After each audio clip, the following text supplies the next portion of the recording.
Okay, thanks very much for having me to speak here.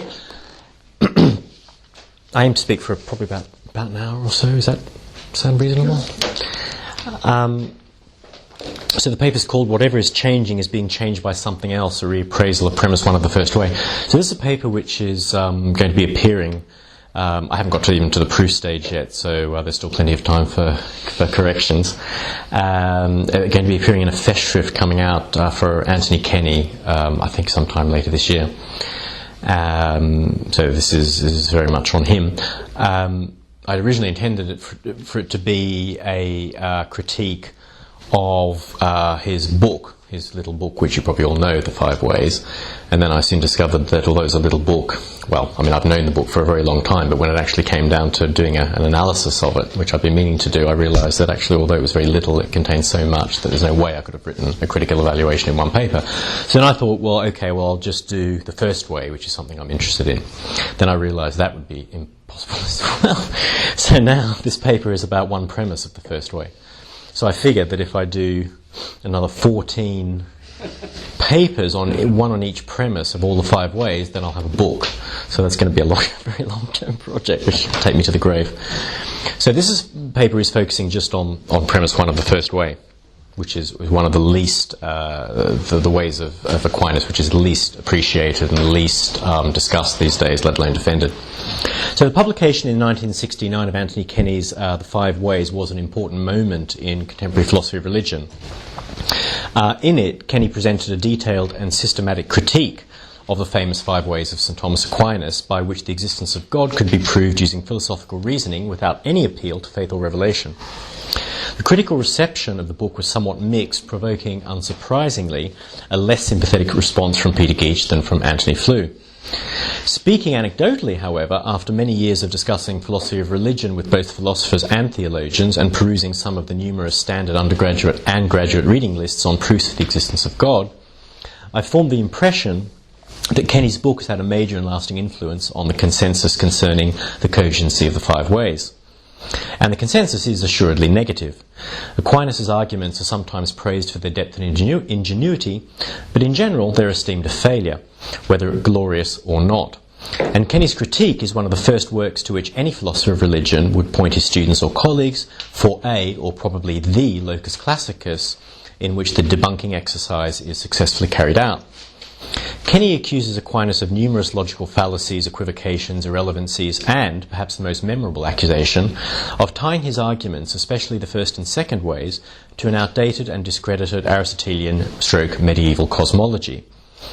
There are those who treat the arguments more sympathetically, but they are in a decided minority, and the conclusion almost always is that the arguments still fail. Moreover, it's clear that Kenny himself still stands by his decades-old critique of the 5 ways.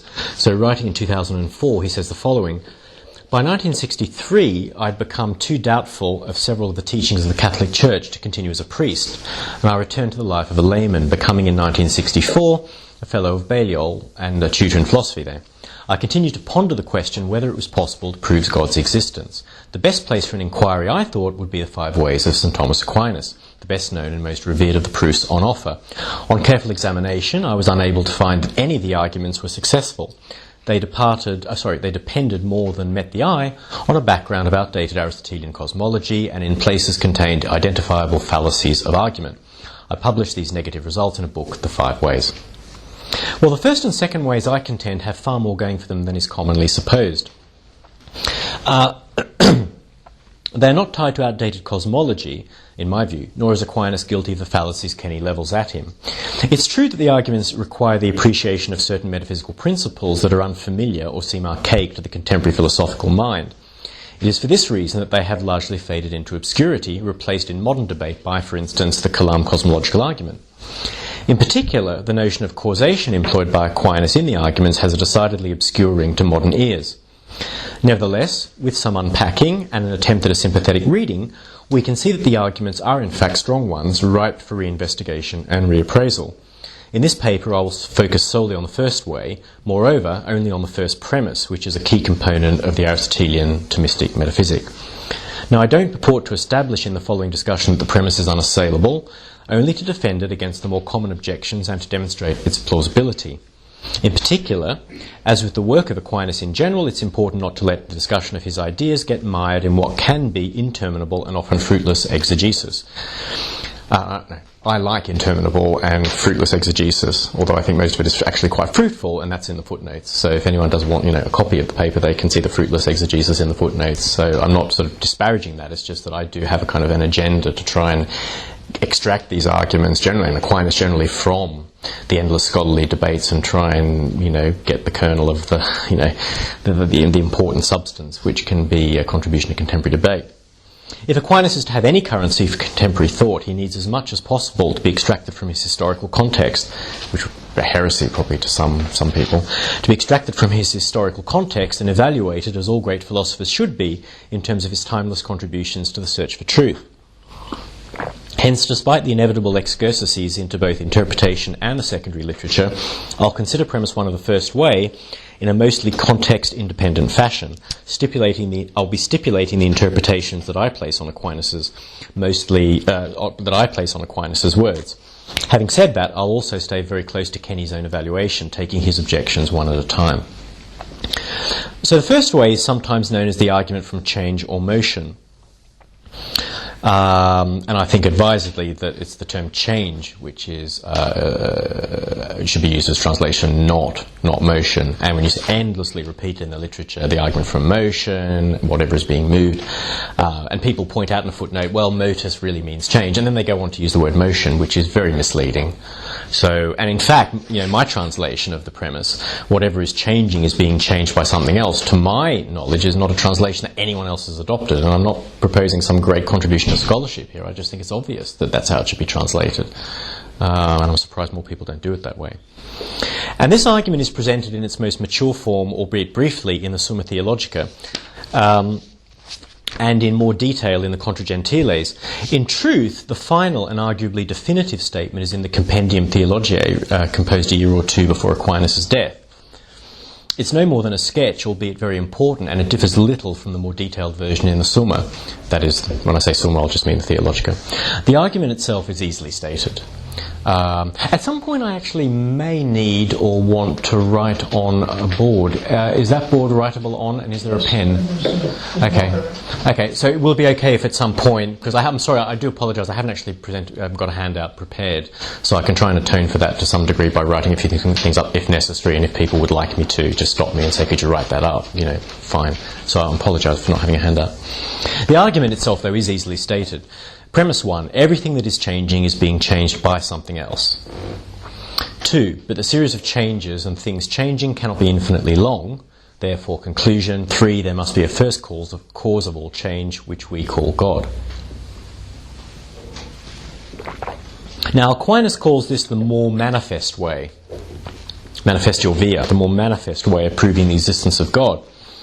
By this he means, as traditionally held, that the argument is itself the most obvious and clearly convincing of the 5 ways, and not, as sometimes held, that the argument begins from the most evident empirical phenomena, namely cases of physical change.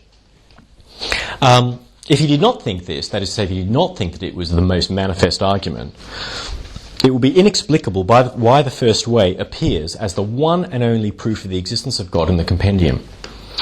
Moreover, the argument is supposed to be complete in itself, that is, to show the existence of an immovable first mover, that is to say, a first changer, from which the other key properties of God, such as necessity and eternity, are inferred either directly or via supplementation by standard premises from natural theology. And again, this is evident from the compendium.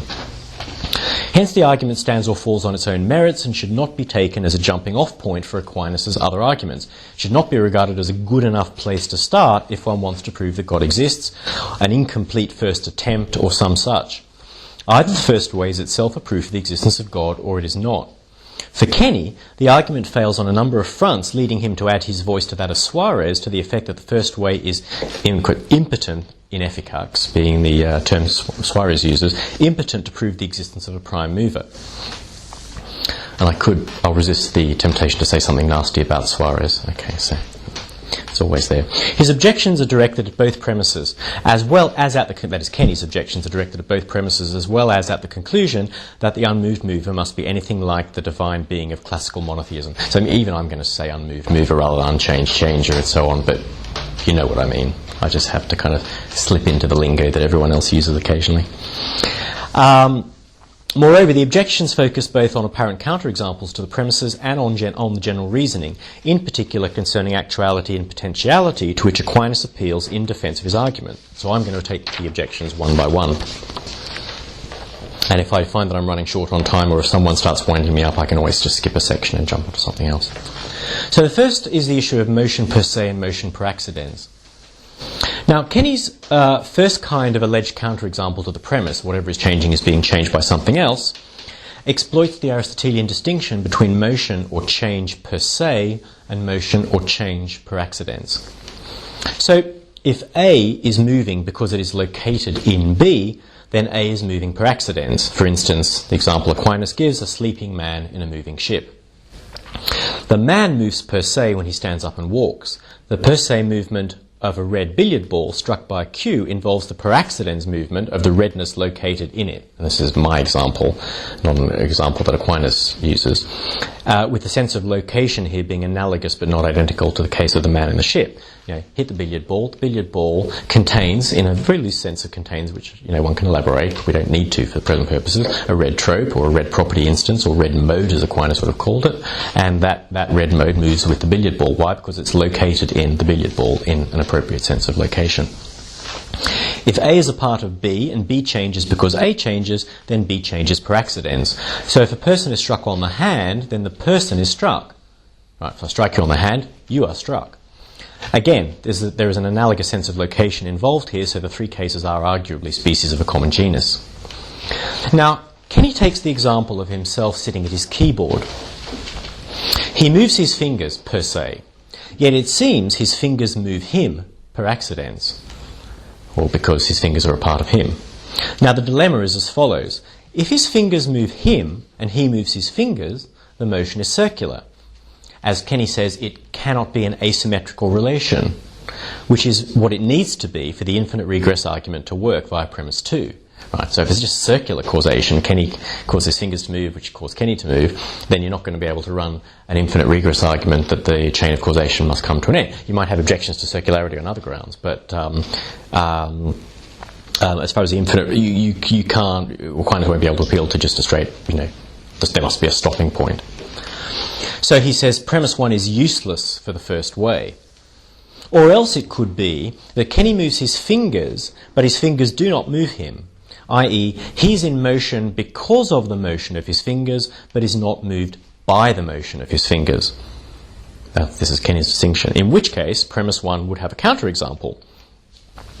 That is to say, Kenny would be changing, moving, but not being moved or changed by anything. It might be moved because of his fingers, but not by his fingers.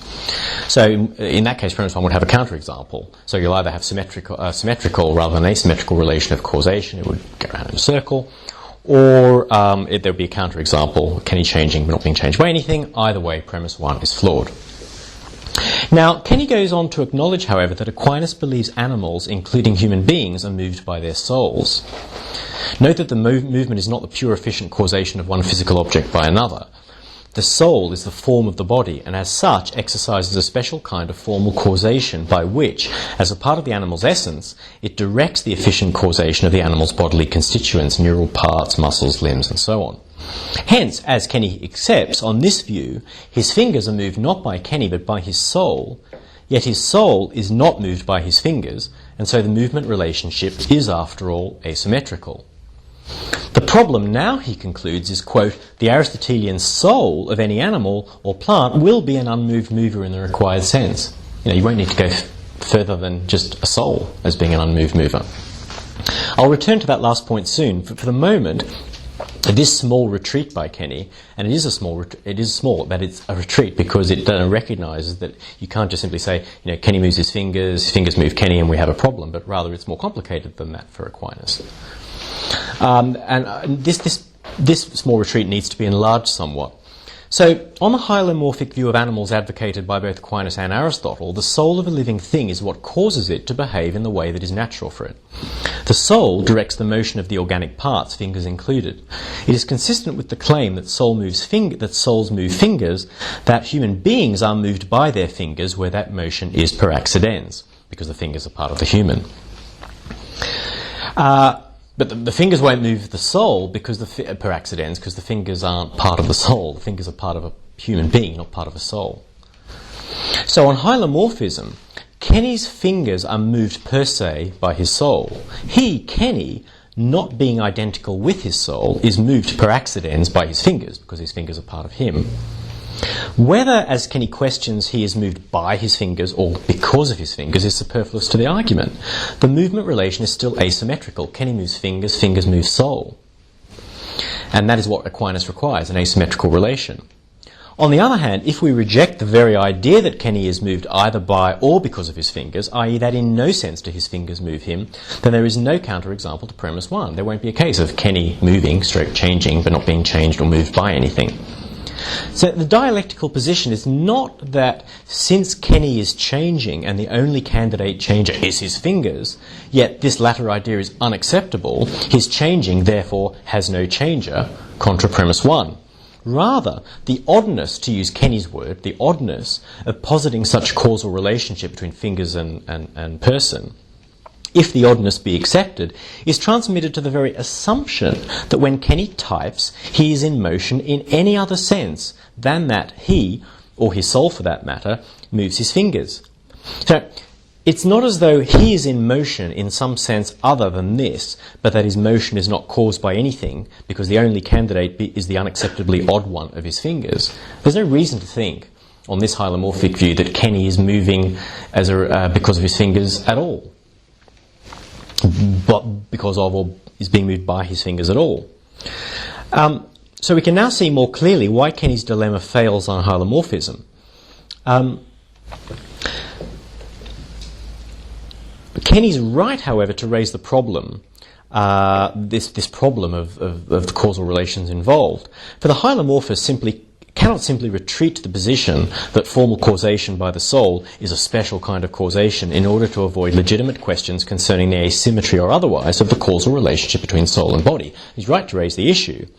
Formal causation is strictly a kind of causation, and as such, the issue of whether there is an unacceptable circularity in the causal relationship between soul and body is as relevant as for efficient causation between bodily parts. But for the hylomorphist, ultimately, there will be no circularity. And there won't be any kind of residual issue of Kenny's moving but not being moved by anything. A hylomorphist is just not going to be moved by that speculation. Just say the soul moves his fingers. And that's it. But if you do insist that Kenny is moving because of his fingers, or even is moved by his fingers, then that's fine. But it won't be a circular relation. It won't be circular. It won't be a symmetrical relationship of causation. Kenny's fingers, fingers Kenny. It'll be Kenny to fingers, soul to fingers, fingers to Kenny, but not fingers to soul. On a purely materialist view, the dilemma disappears altogether, for in no way would Kenny's fingers cause him to move, right, on the materialist view. His neural firings would be caused by external and internal material stimuli, and these would in turn cause the movement of his fingers.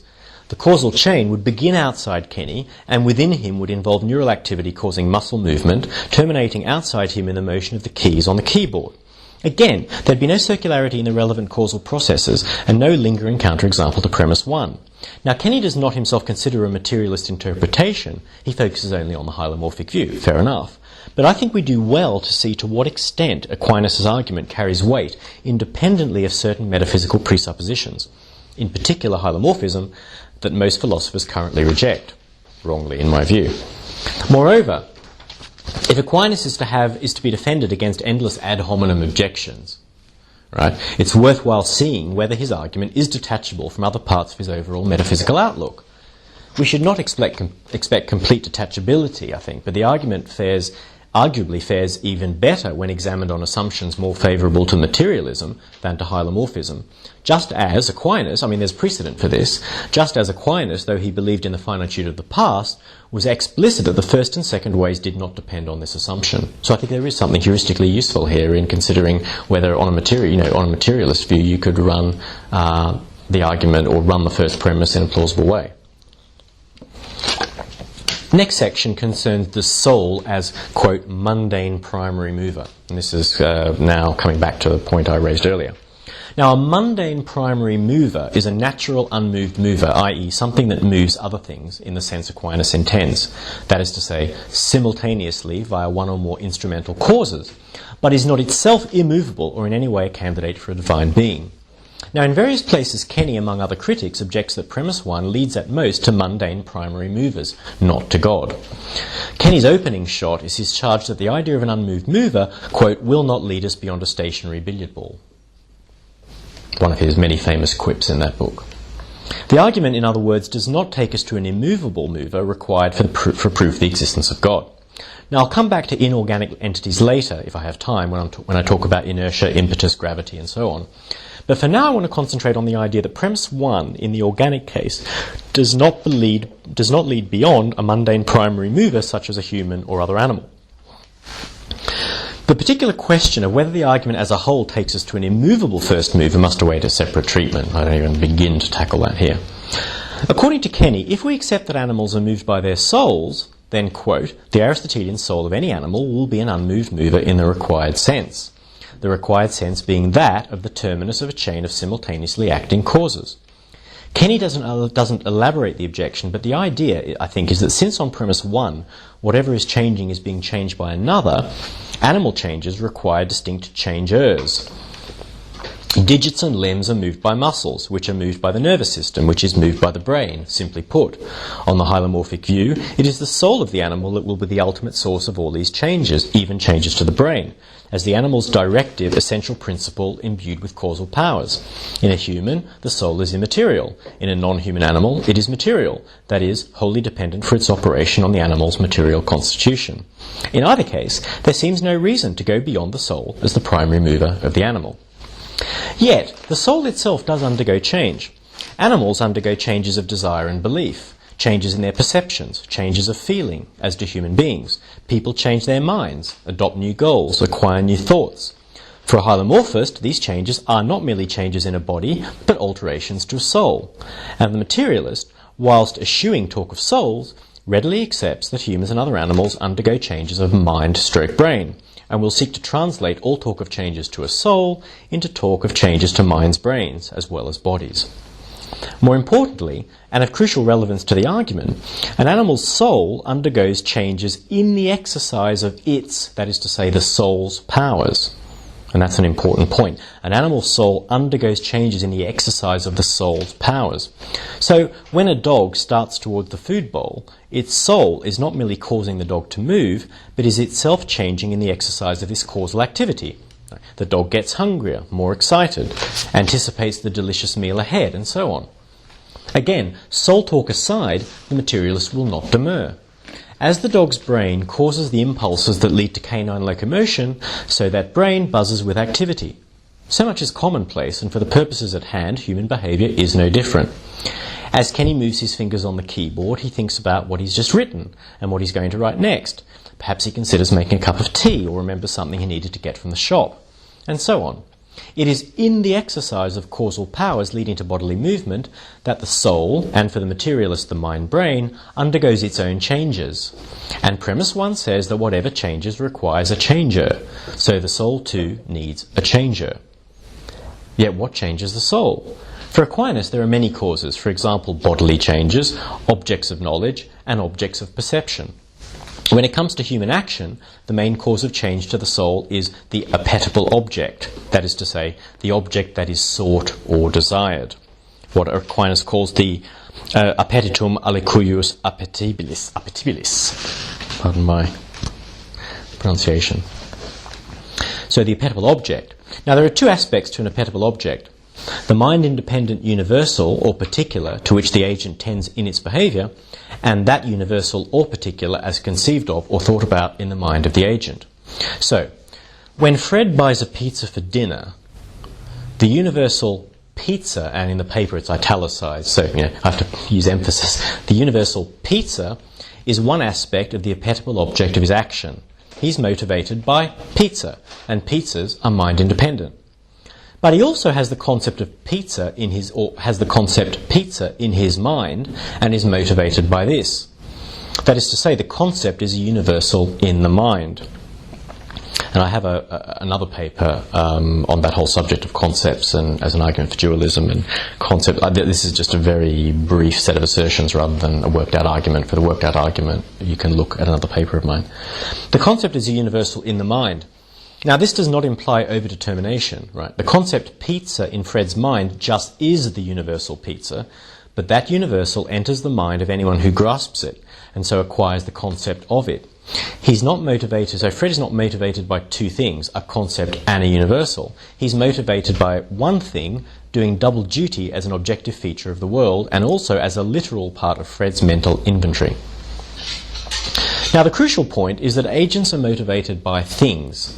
In hylomorphic terms, Fred's soul, like Fido's soul, initiates certain kinds of behaviour in response to effects that things have upon it. For a materialist, external objects have effects upon the nervous systems of agents, and those nervous systems stimulate action. Yet it is evident that the external objects that move either souls or nervous systems are themselves changing. Pizzas are changing. What was the most common pizza to be found on menus 10 years ago is not so now, for example. Now, individual pizzas change as well. The one Fred is looking at in the restaurant window is getting colder and more stale as he looks. Now, we can frame the whole issue in terms of particulars only, saying, as materialists of a nominalist persuasion would want to, that the particular things that motivate action are themselves subject to change. But since, on the Thomistic view, we must include universals as appetible objects, we must also say that the universals that motivate action also change. And universals change in virtue of the way they are instantiated.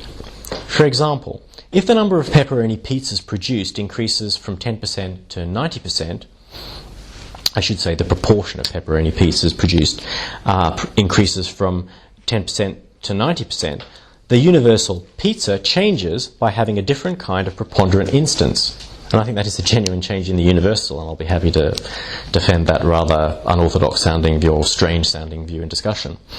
In other words, the way the universal pizza is manifested in the world changes, and this is a change to the universal itself, which acquires a new accidental characteristic, that is to say, being such that 90% of its instances are now pepperoni. Now, it might be objected that even if the above is true, the chain of changers and changed things can only take us to the happiness of the agent as final appetible object, and not beyond this. And this is a point made by Scott MacDonald in a very interesting paper on Aquinas' First Way. The idea is, Fred is motivated by the universal pizza. He's motivated by the universal pizza because he's motivated by, some other object such as health, let's say, or maybe in the case of pizza that would be implausible, but let's suppose health, well-being, pleasure, and then ultimately happiness, and that's it. It stops there. And that's the end. That's the terminus.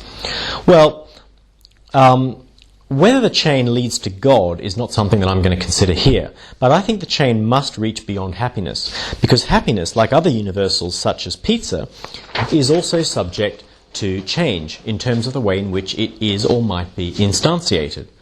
So the essence of happiness might not change, right? Just as the essence of pizza might not change, and doesn't change in my view because essences don't change. But the way in which Fred chooses to instantiate happiness in his life will not be only changeable, but actually changing over the course of his life. More generally, the earthly conditions in which happiness can be instantiated by human agents are continually changing. A rising or falling standard of living, for example, will cause changes in the ways in which people can achieve happiness, say by limiting or enlarging their options. This will entail changes to the universal itself, that is to say, changes to the accidental features by which happiness, qua universal, is instantiated or instantiable. And again, I think that is a genuine change to the universal. Now, for a Platonist, that's going to sound beyond bizarre, but I'm not a Platonist about universals, right?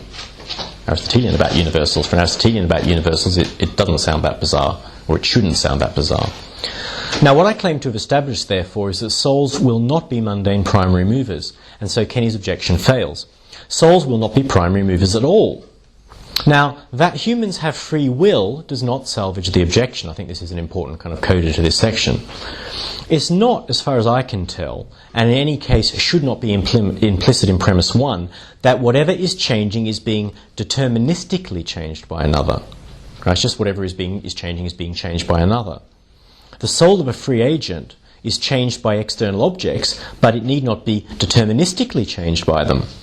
Objects and events that influence free will and so contribute to its changing do not ipso facto destroy free will. Right? There's no need to fill the gap by saying that the soul also to some extent changes itself. All we need to say, for present purposes at least, is that the soul has some kind of ill-understood spontaneity, whereby, when it does change in response to objects, it does so non-deterministically. Perhaps there's not much further we can go in analysing what freedom amounts to, but for present purposes we don't need to try. Next section is on inertia. Now one of Kenny's key objections to premise 1 is that it rests on physical theory, it rests on physical theory that has been superseded by Newton and or Einstein. And the case in point is local motion, that is to say change of place, which, to recall, is just one of the kinds of change subsumed under the premise. For Aristotle, the local motion of a body, and I'll now use the term motion to mean only local motion, unless the context makes it clear that that's not what I mean. But if it doesn't, I mean local motion. For Aristotle, the local motion of a body is caused by the medium of the air surrounding the body. Famous view of Aristotle's, right? The air surrounding the object is the cause of local motion. Aquinas actually concurs, unsurprisingly. On the impetus theory of Jean Buridan, there's a motive force, right, a vis motiva, or an impetus, impressed into the moving body by whatever initially moves it. On either theory, the moving body has a mover.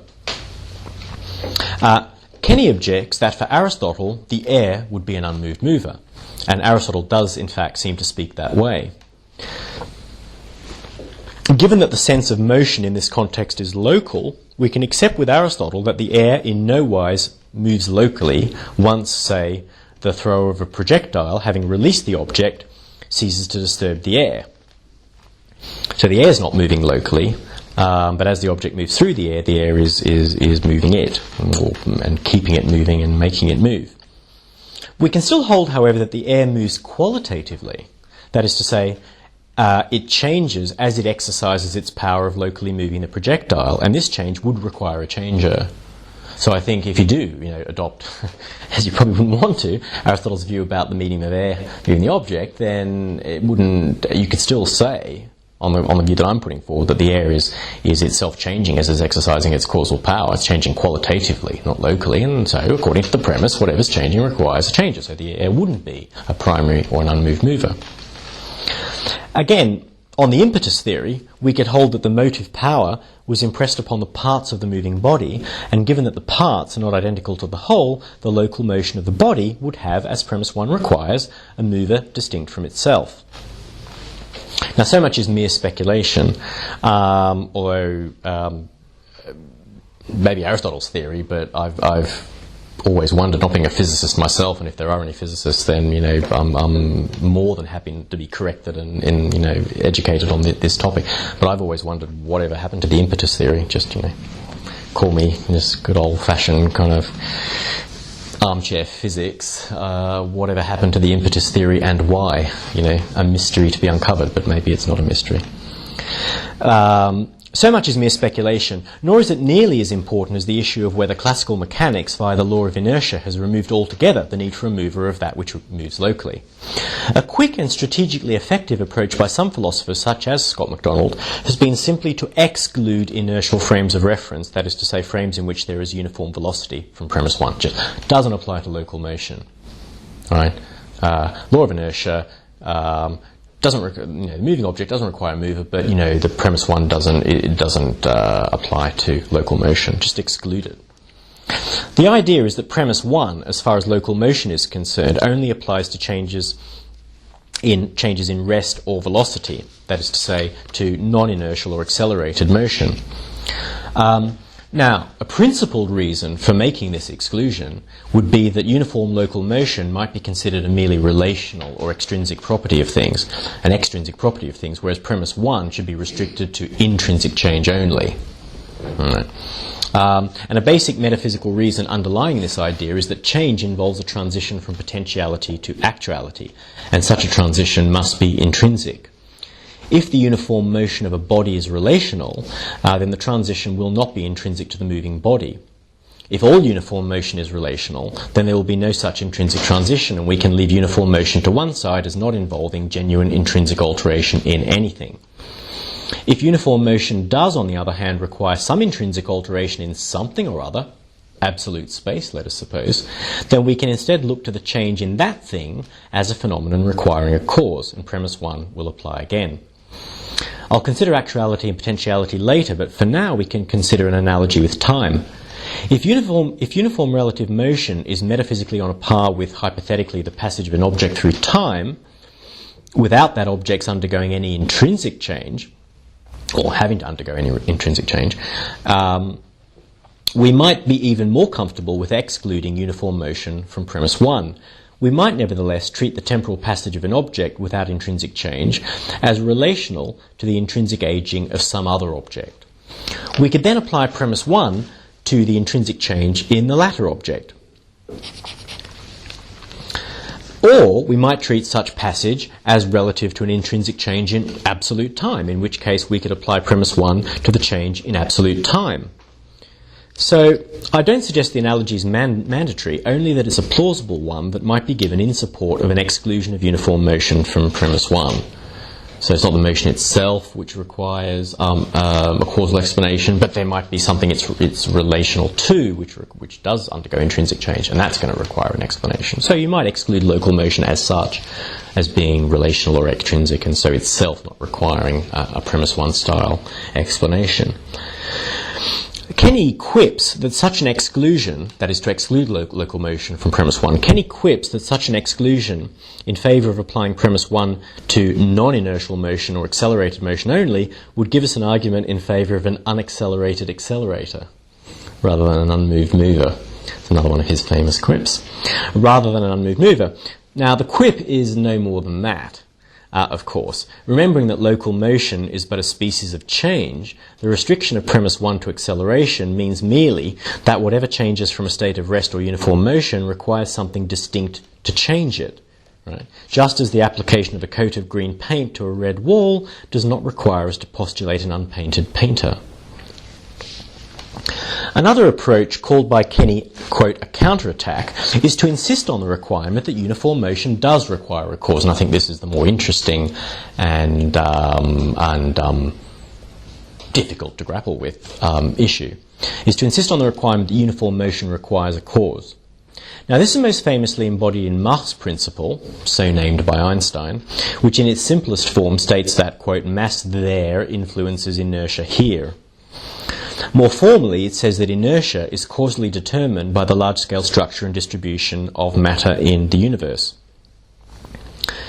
The idea, reminiscent of the, quote, archaic cosmology of Aristotle, is that even the distant stars have an effect on relatively small-scale local motions, both inertial and non-inertial, in fact.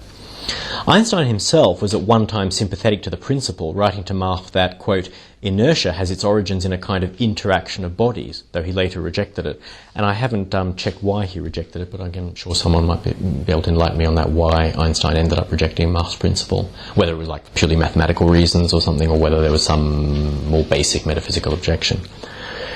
Moreover, what's called the Lenser-Turing effect, derived from general relativity, predicts that the rotation of an object would alter space-time, thereby dragging a nearby object out of position compared to the predictions of Newtonian physics. This, if experimentally verified, now I don't, not being a physicist, I can't give you all the details about the Lenser-Turing effect, but just this is what I know about it, and again, some of you may know far more. It predicts that the rotation of an object would alter space-time, dragging a nearby object out of position compared to the predictions of Newtonian physics. Now, if experimentally verified, this would give support to Mach's principle from within general relativity. And whilst the existence of such verification is controversial, some physicists do claim accurate measurement of the effect using satellites. There's a paper in Science from 1998 on that. The status of Mach's principle is still a matter of debate, that is to say both its truth and its compatibility with general relativity.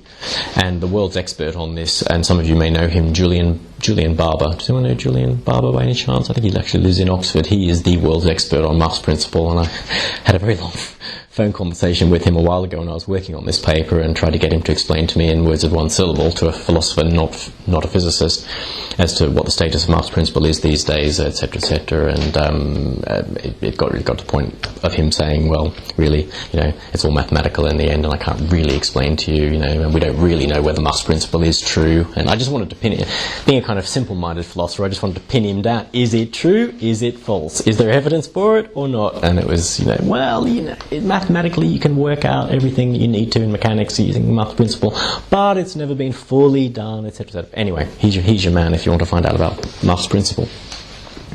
So the status of the principle is a matter of debate, and Kenny himself is not prepared to rule it out on experimental grounds as a plausible response to the criticism of premise 1 based on inertia. He does have a brief philosophical criticism, however, which is that the relation of change or motion required by the first way is asymmetrical, remember, from first section, whereas the gravitational attraction of bodies is symmetrical. Hence, if Mach's principle is invoked, quote, he says, the principle that whatever is in motion is moved by something else can be verified in a universe in which there are no unmoved movers but only two bodies, each in motion and each moving the other.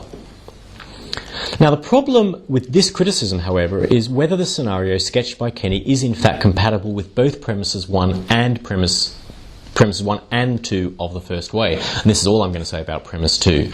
Right, that's the only point at which I'm invoking it. So I think there's a dilemma here.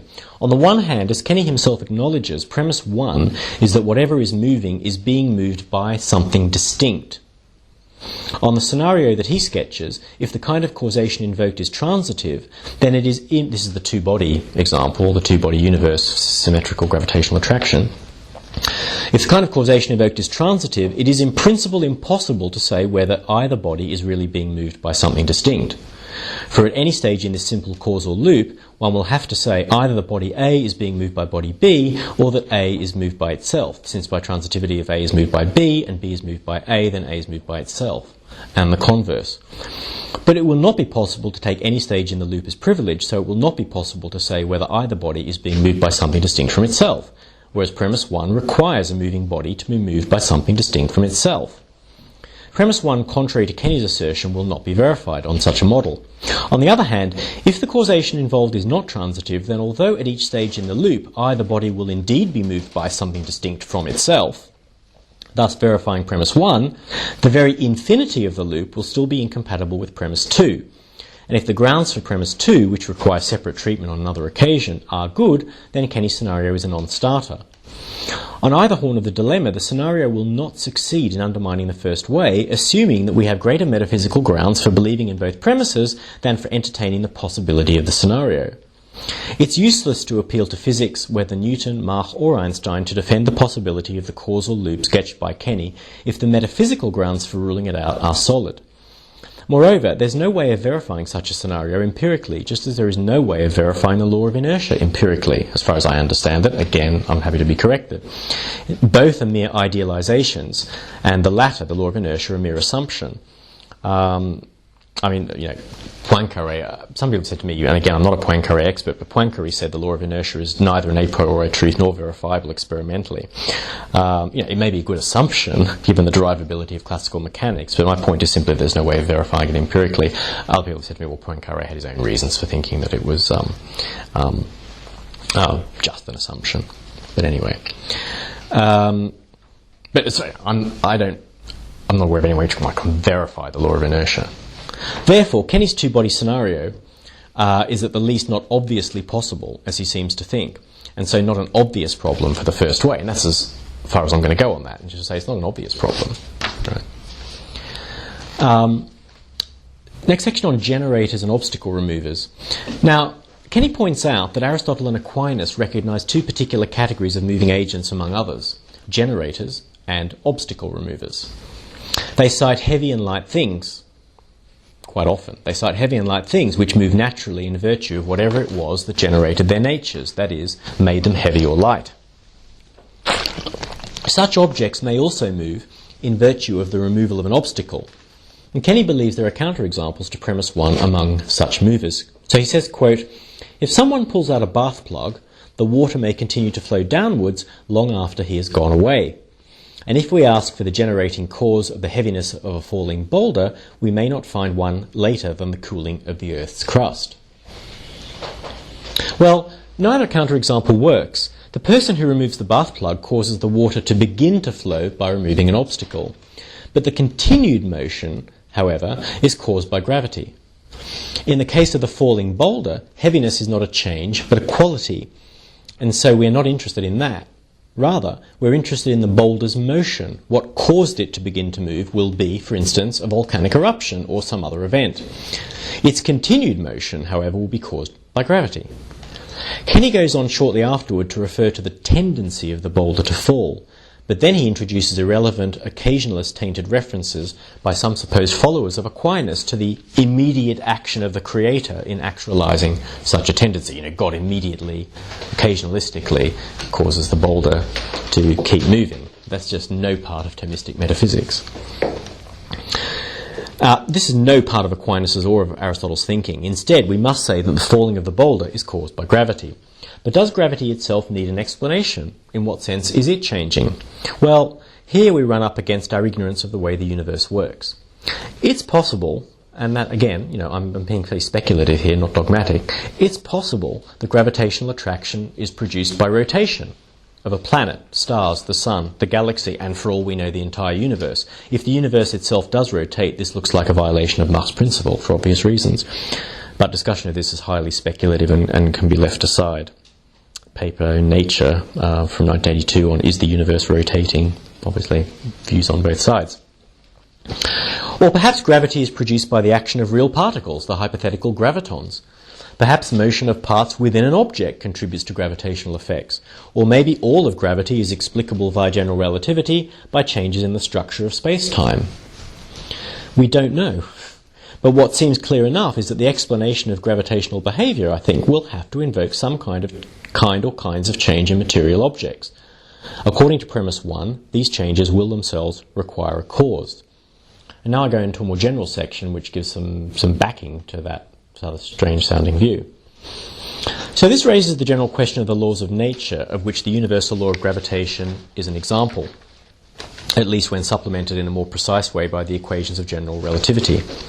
On a Humean view of laws are mere regularities derivable from the behaviour of objects. No explanation follows concerning the causes of the behaviour. Premise 1 requires that anything undergoing a process of change requires a cause of that change. The Humean cannot appeal to the laws themselves as an explanation because these just are behavioural regularities, in other words, regular changes in things. So although Humean will not be able to explain regular behaviour by appealing to laws that in some sense cause behaviour, he will not escape the need to explain changes, at however basic a level, in terms of causes of change. Now, an immanentist view of laws sees them as expressing the essential tendencies of objects to behave in certain ways. Objects obey laws because they obey their own natures. The laws of nature, put simply, are the laws of natures, and that's kind of just a kind of slogan that I've devised for well or ill to try and sum up this immanentist view. The laws of nature are the laws of natures. Objects have the tendencies they have because of their natures, whether it is the tendency of an object to attract another, to resist certain forces, to collapse under certain forces, or of a living thing to act in whatever way it needs to thrive or flourish. In general, things have what might be called standing tendencies to certain kinds of behaviour. A magnet has the standing tendency to pull iron particles towards it, even if it's not doing so. A cat has the standing tendency to stalk smaller animals, even if it's not doing so. Aristotle and Aquinas called such tendencies second potentialities, or first actualities. As noted above, objects change in the exercise of their causal powers. This does not mean that an object loses the nature or essence it possesses when, via that essence, it exercises its powers. Rather, the object itself undergoes changes, and the nature of the object changes in the same sense that a universal changes when its instances change, as discussed above. Rover does not cease to be a dog when he barks, but he acquires an accidental quality, that of barking, which is a manifestation of his canine nature. The canine nature changes only inasmuch as its powers are exercised in a certain way. It is now the nature of a presently barking dog. The change to Rover requires a cause, such as the smell of food or the appearance of a cat in his field of vision. Laws of nature tie qualities to natures even more closely than they tie mere accidents to natures. For laws of nature involve a special kind of accident, what are traditionally called properties or propria, and sometimes in contemporary parlance they're called necessary accidents. Rover's being a mammal, for example, is tied very closely to mammalian properties such as having hair and being a member of a kind whose females lactate. Biological laws concerning mammals invoke precisely the mammalian properties, and the same applies to all objects living and non-living. Hence, the exercise of causal powers that come under the category of property in the strict Aristotelian sense necessarily involve changes to the nature of the object exercising the power. Again, the object does not cease to be what it is, rather its exercise of natural powers, i.e. powers deriving from its nature, entails changes to the nature. The nature expresses itself in a certain way, and so becomes the nature of an object that is itself changing. That is why we should expect that the exercise of gravitational power by a material object should involve changes to the object. Its nature, in this case to have mass, expresses itself in gravitational attraction, and this should involve changes to the object itself via the expression of its nature. And so we should expect gravitation. Again, this is, a bit of armchair physics, but motivated by metaphysics. And this should involve change to the object itself via the expression of its nature, and so we should expect gravitation to be caused by, for example, interactions among the object's particles, or rotation, or some other change in the behaviour of the object qua possessor of mass. This is not to deny that there are such conditions as states. Right? Solidity, fragility, being red, being at rest, and so on are genuine states. My point is only that to be a genuine state is to be static at a certain level, relative to a certain observer or certain other objects within a given margin of experimental accuracy, and so on. Right? A solid object is indeed in a state of solidity, but we know that maintenance of that solidity requires much molecular activity within the object's crystal structure, among other things. The same goes for fragility.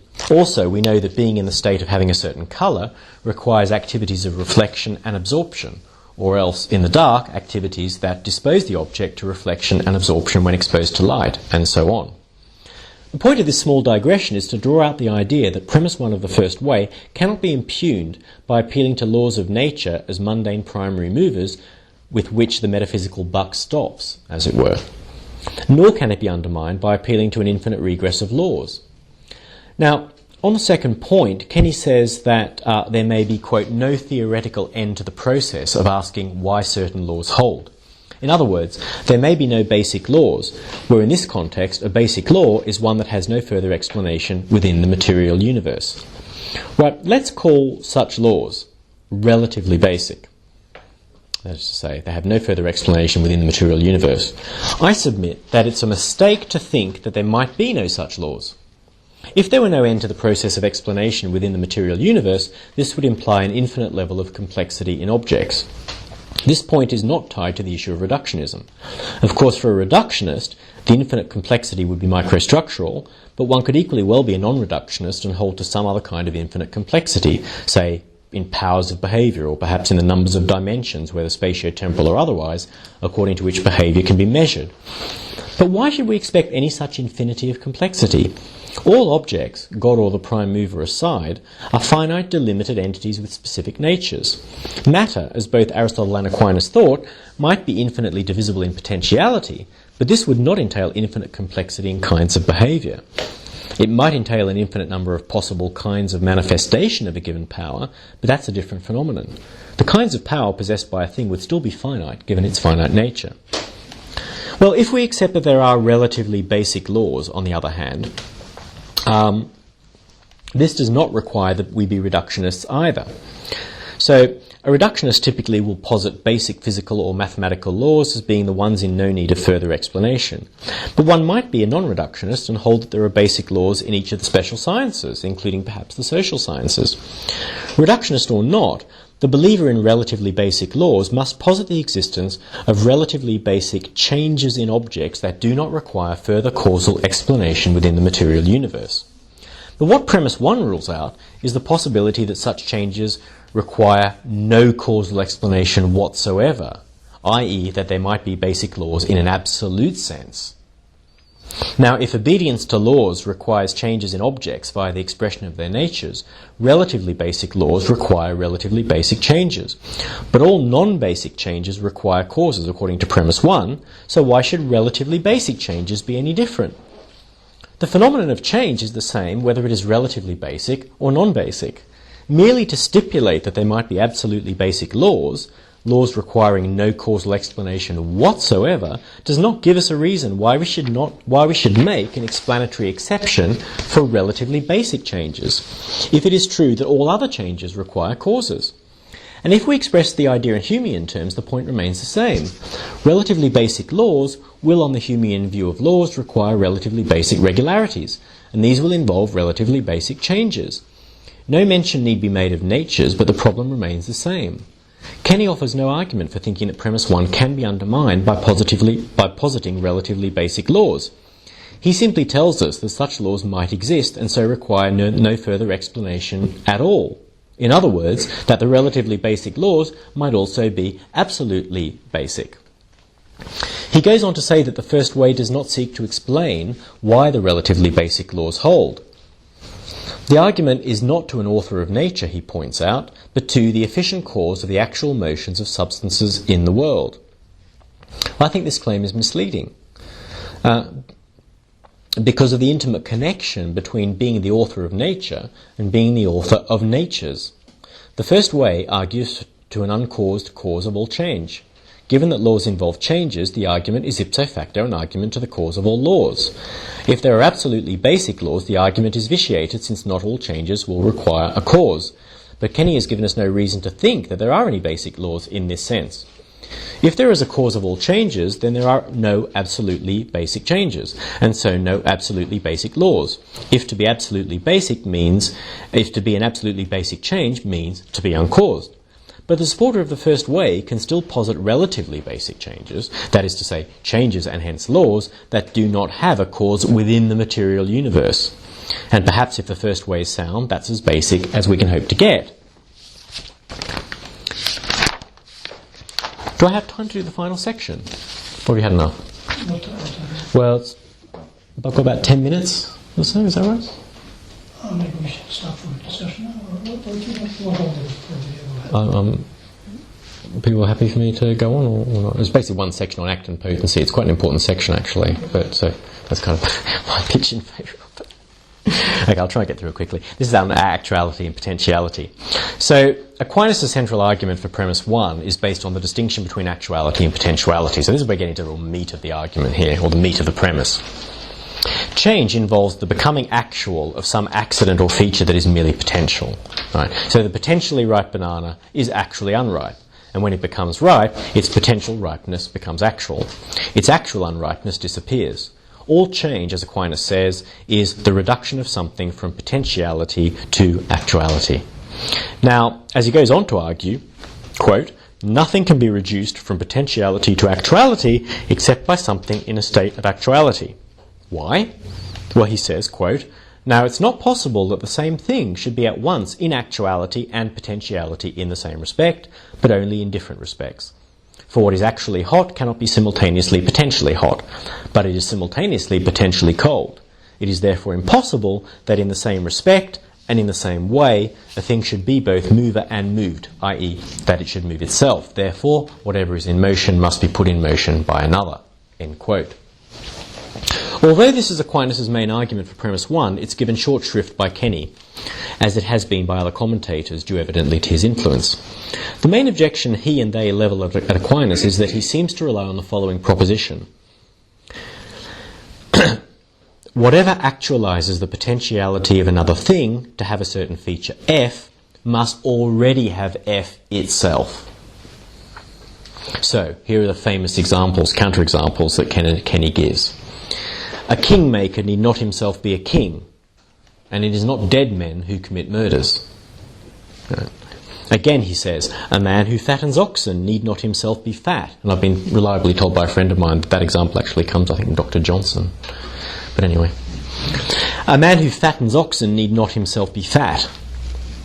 Moreover, if that proposition, whatever actualizes the potentiality of another thing to have F, must itself already have F, if that is modified or supplemented in the following way to take account of vague predicates, that is to say, predicates in the sense, vague in the sense of being dimension relative, such as hot or tall and so on, then we would have the following version, which would be A can make B become F-er, that is to say, more F, only if A itself is already F-er, more F than B. Then we have counterexamples like the production of heat by friction, right? A doesn't have to be hotter than B in order to make B hot through friction. Moreover, neither of these versions of the proposition that Aquinas allegedly relies on can be true of local motion. A thing doesn't have to be in place P when it moves another thing to that place, obviously. Nor need a thing be closer to P than another object as it causes the object to be closer to P than itself. Right. Now that might work in certain cases of magnetic attraction, for example, but not in cases of propulsion. Right, the first object doesn't have to be closer than the second object to P in order to get needn't be closer than the second object to location P in order to get the second object to go to P. Now, we've seen that MacDonald accepts Kenny's specific objection from local motion and excludes it, wrongly in my view, from the purview of premise 1, but he also takes on board Kenny's general objections to the actuality-potentiality argument for premise 1, and he tries to salvage it by appeal to a more complex set of criteria concerning what state of actuality an object has to be in when it changes another. So he says in brief the following. You can interpret Aquinas as holding that if A causes B to change to a state S, then A itself must be either in S, state S, or in S to a degree greater than B, or in some state S, in some state S prime that has what he calls a greater actuality than S. And this concept of a greater actuality requires an understanding of Aquinas' theory of a hierarchy of perfection of natures. But MacDonald leaves this to one side, and I'm not going to canvass it here. The idea, though, is that if we restrict ourselves to immediate causes, and again, MacDonald leaves that idea vague, we can deny that the farmer who fattens the ox needs to be fat himself, that the murderer needs absurdly to be dead, and so on.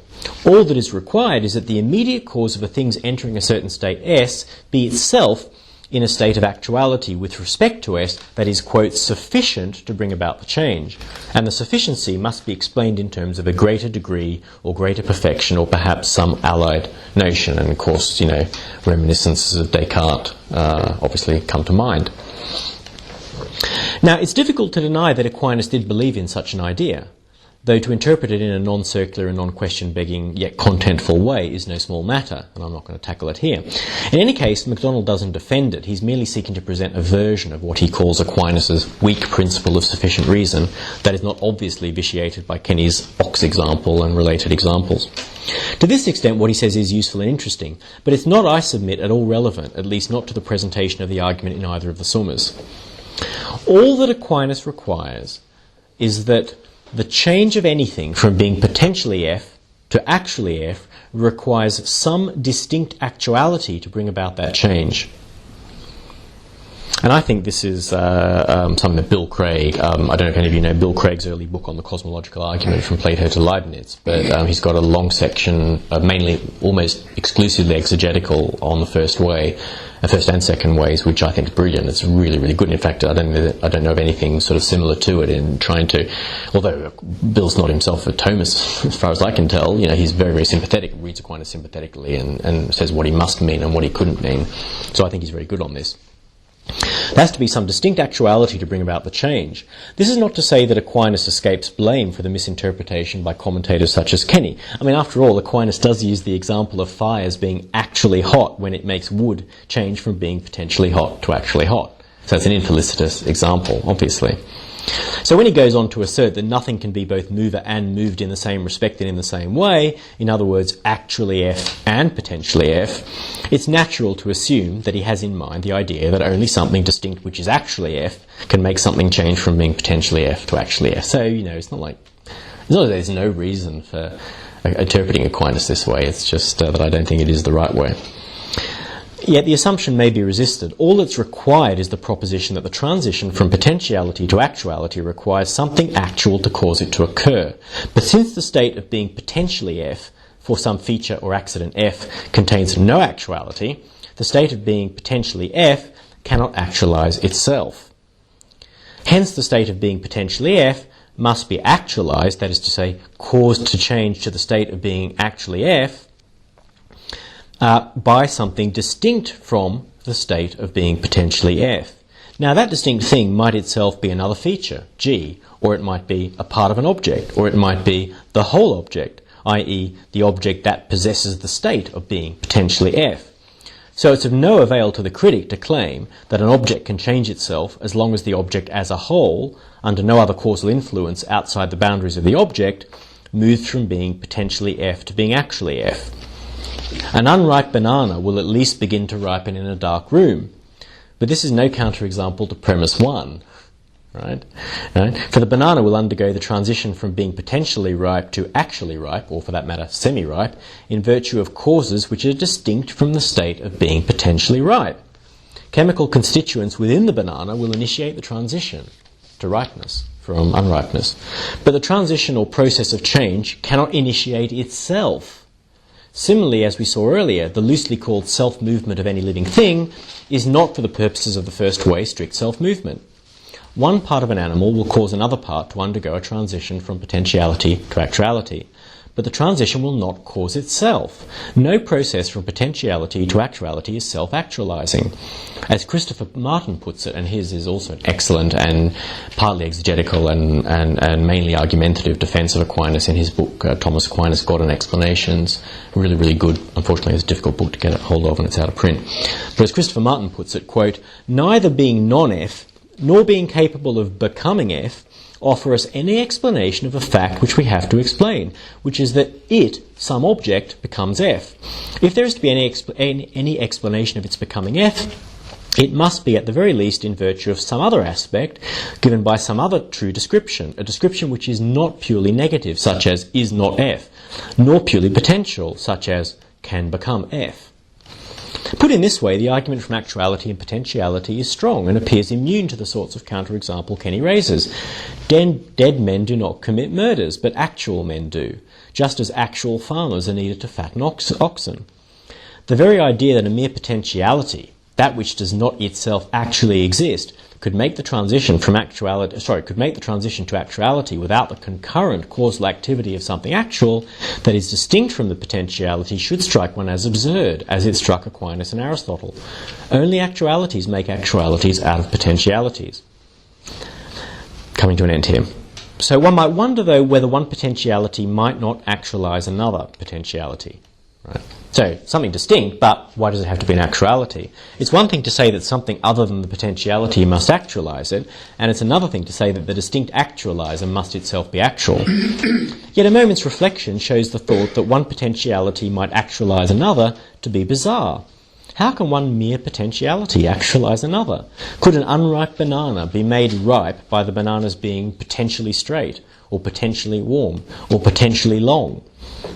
We can take the analysis to the micro level, but it makes no difference. Put in more contemporary terms, one power cannot cause another power to manifest itself or be exercised. Only if the first power is itself actualized in some way can it actualize the second. The power of thought does not cause anyone to exercise the power of speech, but actually thinking might cause one to speak. If one is to grasp fully the truth of this idea, one must give up thinking of actualities solely in terms of substances. I think this is the important metaphysical point on which I'm going to end.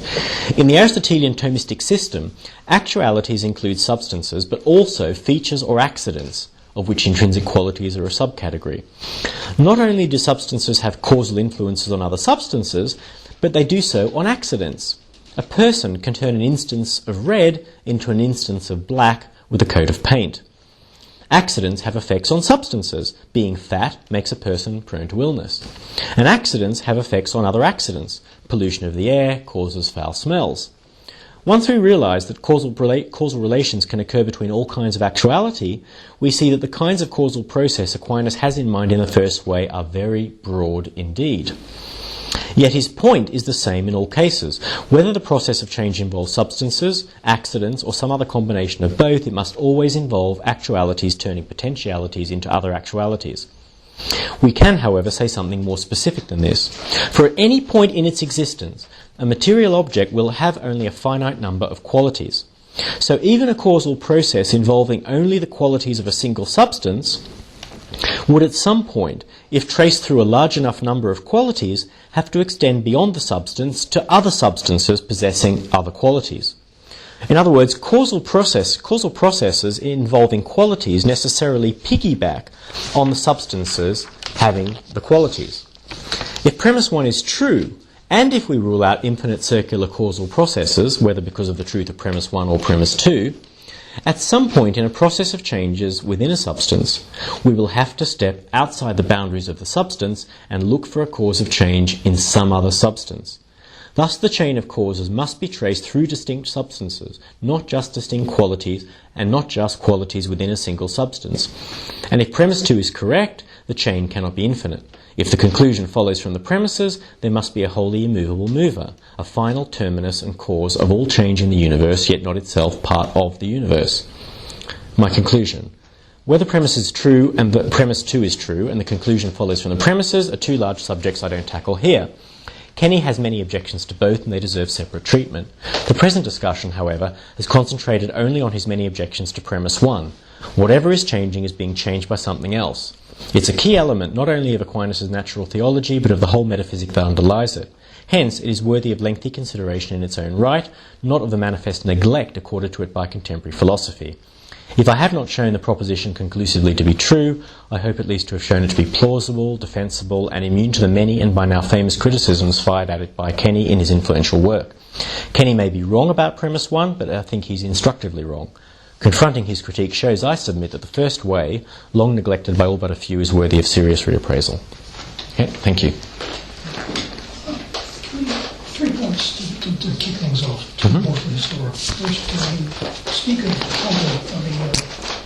Compendium of Theology as having an early date. That was a sort of a standard view, but the consensus has kind of shifted after the work of Jean Paul Tourelle, and people generally now see that as a late work left incomplete by his death. Sorry, just say that they see the compendium as a late work left incomplete by his death. Exactly. Yeah. No, but I agree with that. Okay. You spoke as having an early date.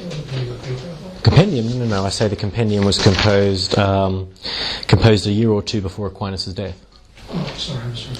Yeah. Second, Aquinas speaks of the soul as located at every point in the body. So I would think if the fingers move, the soul moves in it, and therefore the soul will also be moved per accidens by the finger, much as some other things you were talking about. No, because that...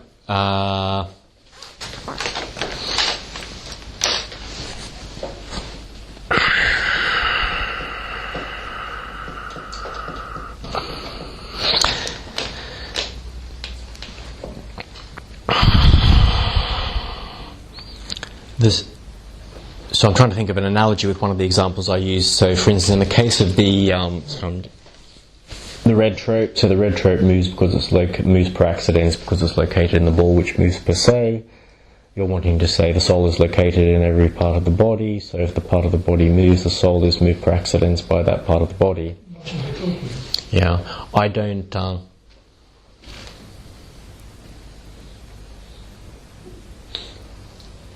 Okay, I'd have to kind of think about that at some length, but my kind of intuitive reaction to that is to say that's not going to work because of the way in which one has to spell out the relationship of the soul to the parts of the body. I don't think that the presence of the soul in every part of the body is going to be like the presence of a red property instance in a red ball, for example.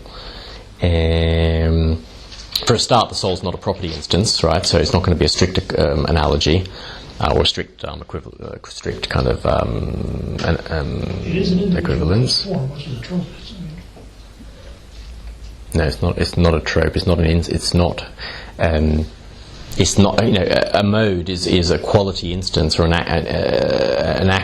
accident instance or a feature instance. And the soul is not a feature of anything. So the soul, as instantiated in the body, is not a feature of the body. So yes, I mean it's an individualized form, but not all individualized forms are modes or tropes. And I'm using the terminology modes, tropes interchangeably. People say tropes, but medievals said modes. The soul's an individualized form, but not in the way in which red is an individualized form. They metaphysically poles apart. So the soul is not a feature of a person, in the way that red is a feature of the ball. So I think that without being able to spell out all the details just off the top of my head, I don't think you're going to be able to forge some kind of idea of per accidens motion of the soul, simply because the soul's located in every part of the body. Well, I'm inclined to think, I'm aware of the difference in those sorts of images in terms of soul and other sorts of individualized form, but I'm not sure they're going to always support you in the end. We just have to leave that for now. It's an interesting question, and I'd have to. And if I have any further thoughts on that, I'll have a chat to you about it. But I don't think that's going to work. just an assertion. Aquinas was willing to assert the premise you've been talking about, I think largely because he was a compatibilist, and so he was willing to say that even the free actions of a human being are in some sense completely caused by factors outside the human being. The human being's free action becomes a bit more of a problematic case if you're not a compatibilist. I mean, if you think of a human being as in some sense a free cause of his or her own actions, for example, an agent causing the actions, then it seems that there has to be some sense in which those things originate with the person and aren't further caused. Well, influenced or inclined by things that have come from the environment, but that's not to say they're caused. Okay. Well, without having the benefit of being able to haul out the texts and look at it in detail, I don't read Aquinas as a compatibilist at all. But secondly, if one reads him as not being a compatibilist, no, I don't think that there's an incompatibility in the incompatibilism between free will and self-initiated action, and the fact that the power of free will is exercised, and the free actions of human agents are caused to some degree by things outside the agent. I just don't see these as in any way contradictory. So my view is that the things outside the agent, such as the appetible objects, or particulars in the world, universals and so on, influence free actions, right? So they are changes. They're just not deterministic changes. Now, you might think there's just something incoherent in the idea of non-deterministic or causation or indeterministic causation. If so, then that's a whole other question, and I'd want to know what the argument is for that being incoherent. But just on the face of it, I don't think it is incoherent. I think you can hold these two things together. Yes, whatever's changing is being changed by something else, including free agents, but not deterministically. I mean, what's the incoherence? Other than simply, the whole idea of free will is incoherent or something like that, but we're assuming that it's not. We're assuming the idea of free will is coherent for the purpose of argument. We're reading Aquinas as an incompatibilist for the purpose of argument, and you're wanting to posit the idea that you can't hold these two things together. If it's a free agent, the actions are self-initiated, so they can't be caused by anything other than the agent. And I can't see why that has to be the case. Well, it seems to me that even if it's being non-deterministically caused, it's being sufficiently caused outside itself. It's not, the agent is not the primary initiator of its own action. So it certainly does seem to be the incompatibility there. Well, the agent depends on what you mean by primary here, because that's a slippery word. I mean, there is a sense in which the agent is the per se cause of his actions by means of his power of free will. And the agent is the primary mover, as Aquinas sometimes says, in the sense that the agent is self-initiating. But Aquinas does hold that the free actions of agents, so the actions of free agents, are moved by things outside them. I mean, he believes in final causation, right? Final causation is a type of causation. It's not a phantom. Final causation is a real type of causation. And so, I mean, look at it just exegetically. Well, okay, we're disagreeing perhaps over whether he's an incompatibilist or not. But again, I can't see what the problem is, that is to say in terms of a contradiction or an incoherence, is in the idea of both final causation operating non-deterministically but causally, because it is a type of causation on the agent, and nevertheless the agents, in some sense, and I leave it deliberately loose here, because I have to go into a whole other thing, the agents, initiating his own actions under influence. I mean, people can initiate their own actions under the influence of other things. You had not previously specified that the causation you meant was final. It's true, I didn't mention final, but yeah. A different I didn't use the term final causation, that's true, and maybe I should have. I talked about the appetible object and being moved by the appetible object. But, and perhaps it might have made things a little bit clearer on my part, and I apologise for that, for not using the explicit term final causation. But that's what I'm getting at, that basically final causation and the efficient causation by agents of their actions are compatible. On this now one. you depend quite strongly on a metaphysical presupposition. Mm-hmm. One of Kenny's problems, of course, was that the argument depends on presuppositions of Aristotle's metaphysics that we reject. Yeah. Surely, your final causation is one idea that we now would reject. So, what would you say? Well, that's actually not one of Kenny's targets. I mean, Kenny's target is the so-called outdated cosmology. For the purposes of, dialectically, for the purposes of argument, he's prepared to take on board the hylomorphism, the basic Aristotelian metaphysic of, the form, matter, composite, etc., etc. He doesn't say that that's an outdated metaphysic. Obviously, nowadays, people who criticise the first way, to the extent that it gets any attention at all, will say things like, well, this, it's an outdated Aristotelian metaphysic who believes in, substantial forms and all that stuff, prime matter and so on. Well, I do, for one. But, no one believes that anymore, and that's outdated. But Kenny's assuming that for the purpose of argument. His target is the cosmology and the kind of, physics, or Aristotle's kind of outdated physics. But the final causation, no. I mean, Kenny doesn't decry final causation in the book. I mean, he again takes that as something we can just accept, take that on board for the purposes of argument. Nowadays, a lot of people are going to regard that as every bit as outdated as the cosmology. Just purely from the perspective of the sociology of philosophy. Final causation's making a bit of a comeback, fortunately. But I don't, I certainly don't, for one, don't regard it as outdated. I regard it as absolutely essential to explaining the way in which certain kinds of entity operate, in terms of purposes. These things outside us cause us to do things. Now, I'm not pretending that's all nice and clear and perspicuous, right? Again, a whole other discussion we could have on the nature of final causation, but I don't think it's obviously incoherent or outdated, or can be just thrown aside along with kind of cosmology or anything like that. But I can say more about final causation if you like. We can talk about that teleology.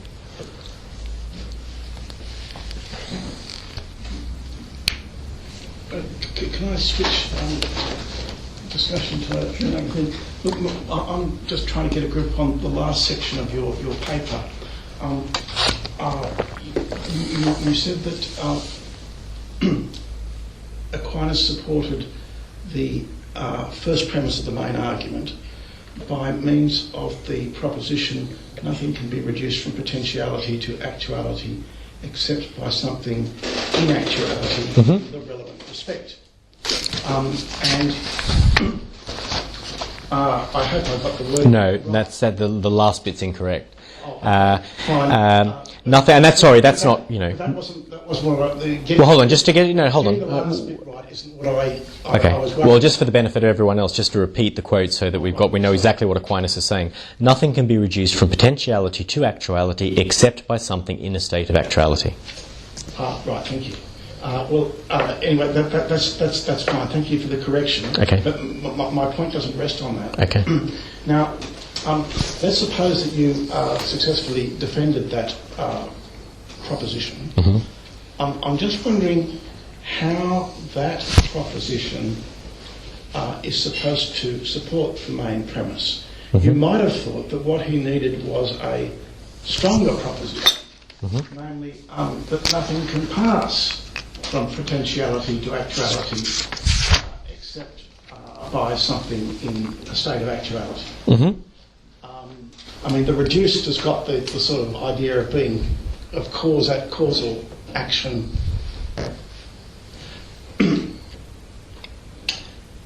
So reduced is the technical term in Aquinas. It doesn't mean reduced in some sort of reductionist sense or anything like that. No, the idea is, the question at issue surely is, can something pass from potentiality to actuality without being reduced from potentiality to actuality by something or other in a state of actuality?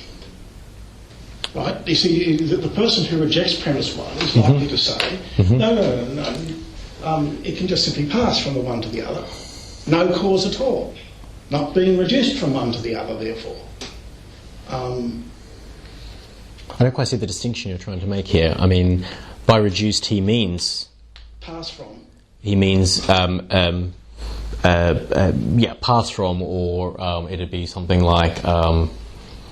unfortunately, there's no verb for transition, but whatever the verb is for transition, that. Well, transit from potentiality to actuality. But it struck me that your arguments in defence of the relevant proposition, if reduced from just simply means passes from, then I didn't see that your arguments succeeded.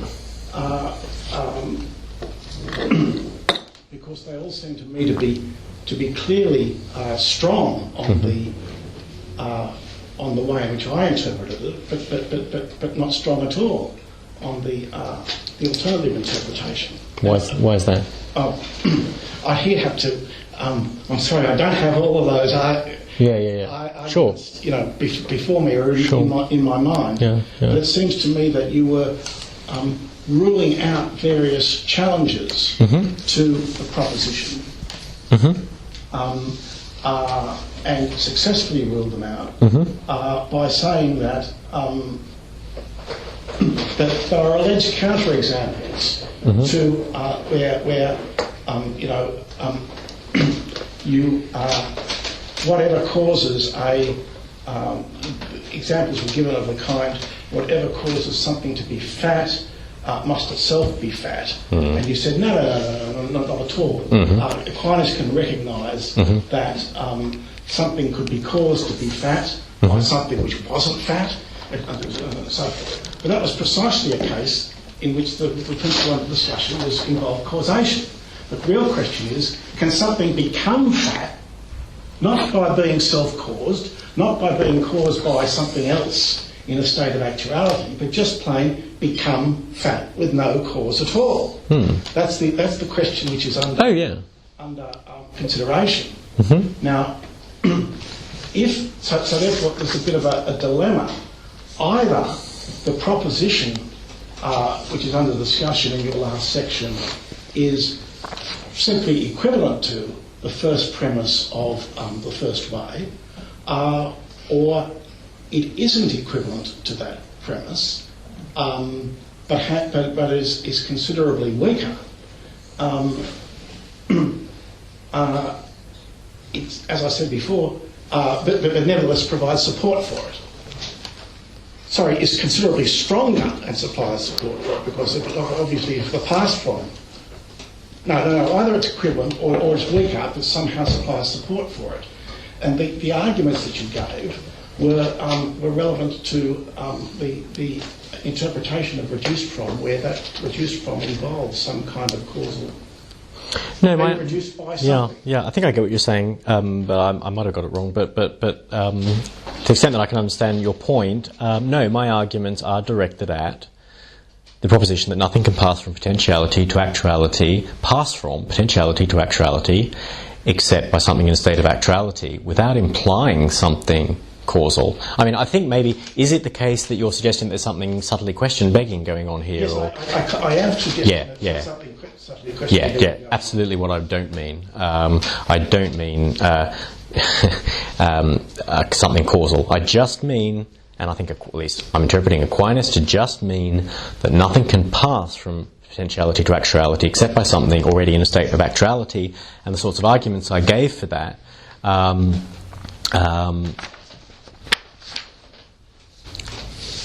the ones that came towards the end of the paper, which is, it's really an appeal. Well, what's it an appeal to?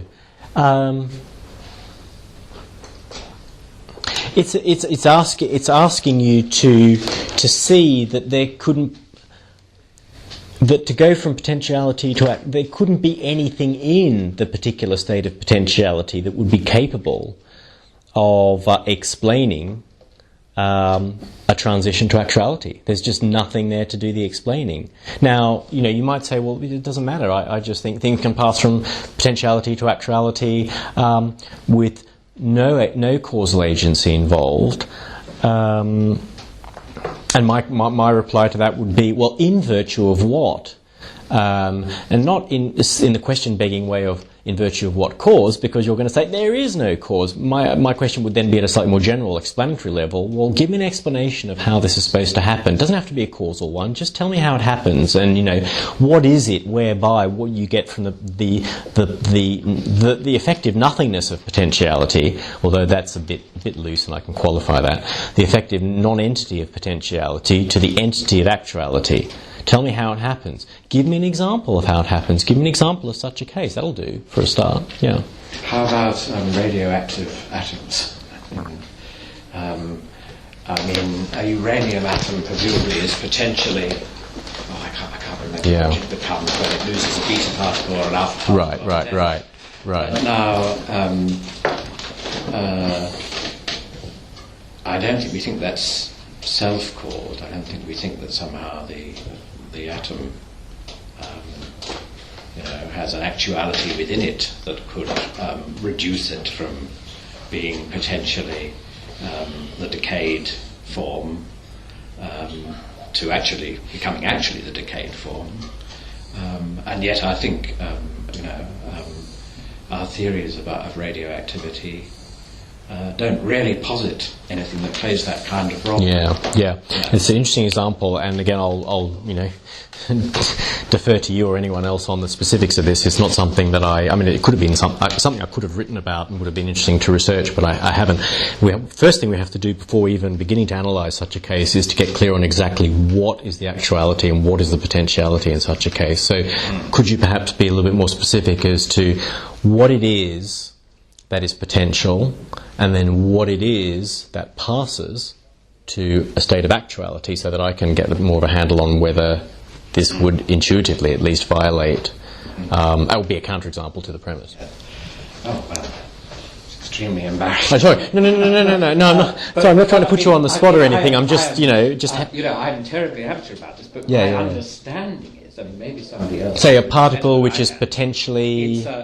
It's a radioactive element, right, uranium. Mm-hmm. And so if you consider an individual atom of it, right, then, it has a thing called a half-life, which tells you that there is a probability of it decaying, some decayed form. Now, I can't remember. I think in the end it decays down to lead or something like that. Given long enough. And it does that by emitting particles of electrons, electrons and protons. Sure. No, I don't really know the difference.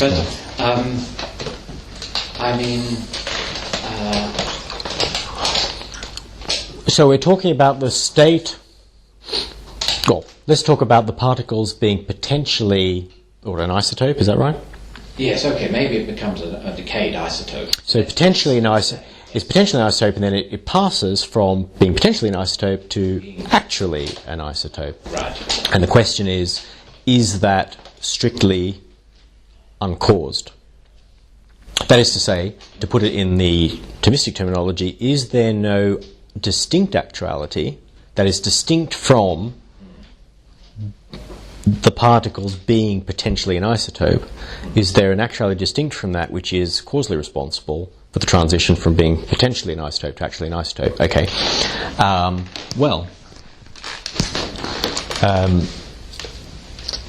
This is where I'm going to have to defer to physicists. Ask the physicists what causes radioactive decay.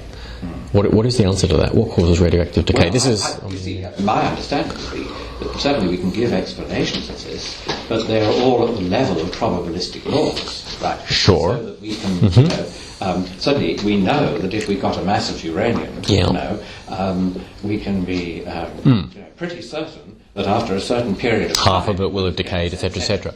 Right. Well, fine. Probabilistic laws are fully compatible with causation. That is to say, there can be probabilistic causation. So, obviously, merely invoking probabilities won't exclude causation. The question then would be, what happens if you bring it down to the individual atom? Maybe there's something slightly illegitimate about that. Possibly, I don't know. I mean, maybe the causation is emergent or something. Yeah. Okay. I mean, this is all the kind of thing I like doing, which is armchair physics without having to, pretend even remotely to be a physicist. Just do enough physics that will get the metaphysics going. Well, yes, I think it does. If you just go to a physicist and say what causes radioactive decay, I'm just a philosopher. What causes radioactive decay? What will they say? Nothing. Now, they'll probably say that metaphysics. The ball comes back to Aquinas. I'll say it's in the nature of the atom, and in virtue of its nature, it will decay, but the nature doesn't determine when it will decay, or they will say, nothing, it just happens. And I don't think any physics is going to resolve the difference between those two. I agree with you. And I mean, well, then the answer is going to be, if you just take it if you just read it as it's in the nature of the atom to do this, then the Thomist will say, right, what's the distinct actuality? The distinct actuality is the actuality of the atom. Now, the atom is potentially an isotope, right? That's the potentiality we're talking about. The atom's not potentially an atom, it's potentially an isotope. It's actually an atom. And there will be actual features, qualities, properties of the atom in virtue of which it is able to exercise, actually, the power of turning itself, or whatever, turning itself, or of becoming, or passing to the state of being an isotope. So there'll be other actualities within the atom, within the structure of the atom, etc., which will be responsible for that. Yes, except that the question concerns not what actuality within the atom confers on it the potentiality to change. It's what actuality within the atom caused it to actually change, let's say, today. Right? Mm-hmm. When what we can explain about this individual atom is that an actuality within the atom, its nature, if we like, conferred on it a probability of, it would be a very, very tiny probability that it would anything today. 10 to the minus 30, right, let's say, right, or probably more, right, probably smaller probability. And the question is as to whether you want to count something about the nature of a thing which confers on an event occurring today a probability of 10 to the minus 30, whether you want to call that a cause of its decaying today. Right? And this I think is an interesting question about the concept of cause you're employing. Because it's a very, very broad sense of cause. And I think just at first blush I would want to say something like that, without wanting to draw any kind of strict connections between what happens at the quantum level and, let's say, human free will, taking the case of the free human agent and assuming genuine freedom. Human beings have there are probabilities that human beings are going to do certain kinds of thing as free agents. Well, what's responsible for that? Well, on this sort of analysis, it's going to be certain actual features of human beings distinct from their mere potentialities to do certain kinds of thing, which will be responsible for the transition of those potentialities to further actualities. So, I'm potentially, I will potentially, to keep it simple, potentially will eat breakfast tomorrow morning at 8 o'clock. In fact, there's only a certain probability that I'm going to eat breakfast at 8 o'clock of some, finite magnitude. Well, okay, I have a probability of eating breakfast at 8 o'clock tomorrow. In virtue of what is that the case? In virtue of the fact that I'm a free agent. Well, can you break that down a little bit? Well, obviously it's going to depend on analysis of what human freedom consists in, but whatever it is, it's going to be certain actualities of the agent, my actual freedom, and it's not just a set of potentialities, but certain actualities, certain things about me, about my nature, my actual nature, in virtue of which there is a probability that I will eat breakfast at 8 o'clock tomorrow. And I would say, at least at that explanatory level, we can talk about an atom's radioactive decay in very similar terms, without implying any sort of panpsychism or anything like that. Just that, there's something in the nature of the agent distinct from the mere potential state that it's in, or the state of potentiality that it is in some respect, that it has to be responsible for turning that potentiality into a further actuality, e.g. actually eating breakfast at 8 o'clock. If you take this line on actuality, so in the first premise, there's something else. Now it's a different actuality of the same entity. Well, it will, so may or may not be. Yeah, okay. But suppose it is so. Yeah. It might be the case that all changes in one entity are caused by other actualities of the same entity. So how does the argument work in that case? How do you come to another substance? Right. Well, and that's at the very end of the paper. So what I say at the end of the paper is that I'm taking it, and I'm not arguing for it in depth, but I'm taking it as, I think, fairly plausible, and I do give some argument for it, that no finite substance has an infinite number, an actually infinite number of distinct qualities, in virtue of it simply being finite.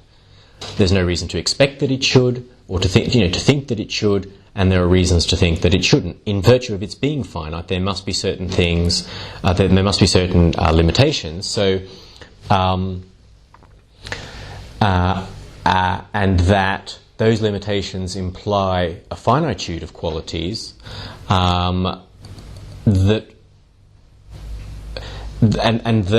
that wouldn't be the case only if there was a certain kind of infinite complexity in the thing that was above and beyond the mere infinite potential divisibility, right? So suppose we accept, as I do, the Aristotelian view that matter is infinitely divisible in potentiality, in potentia. There's no such thing as actually divided matter. Matter is only potentially divisible, and it's continuous.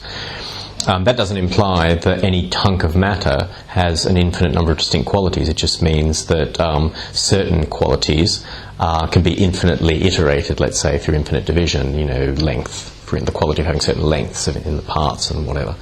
But that's all. There would have to be an infinite complexity of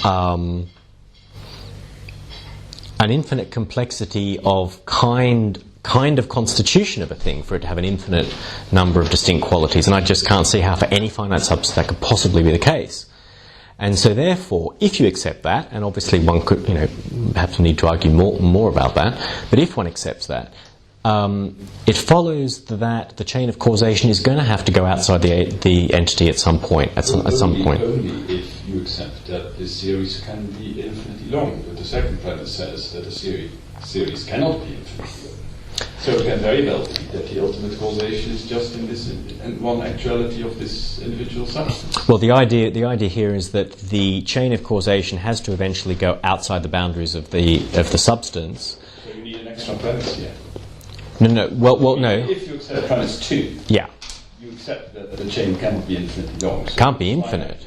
Yeah. So it might be that even though each substance has only finitely many actualities, it's just one of these actualities that is the first actuality. So if you have to assume a first actuality, you can stay within the same substance if you accept premise 2. So the argument doesn't work at all.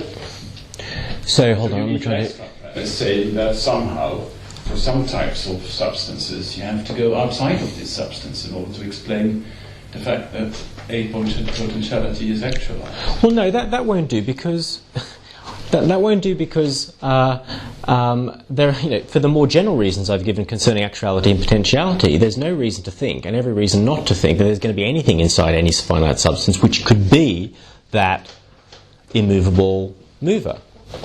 So one could say, look, obviously there's more that can be said about this, but so you could say, take a kind of Leibnizian view and say, well, actually, why can't the chain terminate in a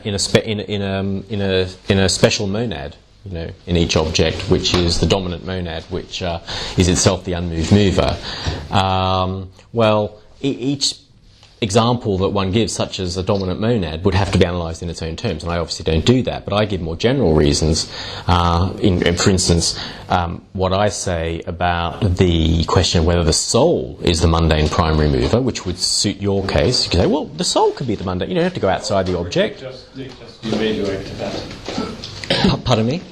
Let's just stick to the example of the radioactive atom. Okay. So it has some actualities, which, according to you at least, explain the fact that some potentialities are actualized. But maybe one of these actualities is just the last actuality you need. Right. Then you don't come to God at all. Right. Except from two. Right. So the argument that comes into play here is what I say earlier on about the exercise of causal powers involving necessarily involving changes in the agent.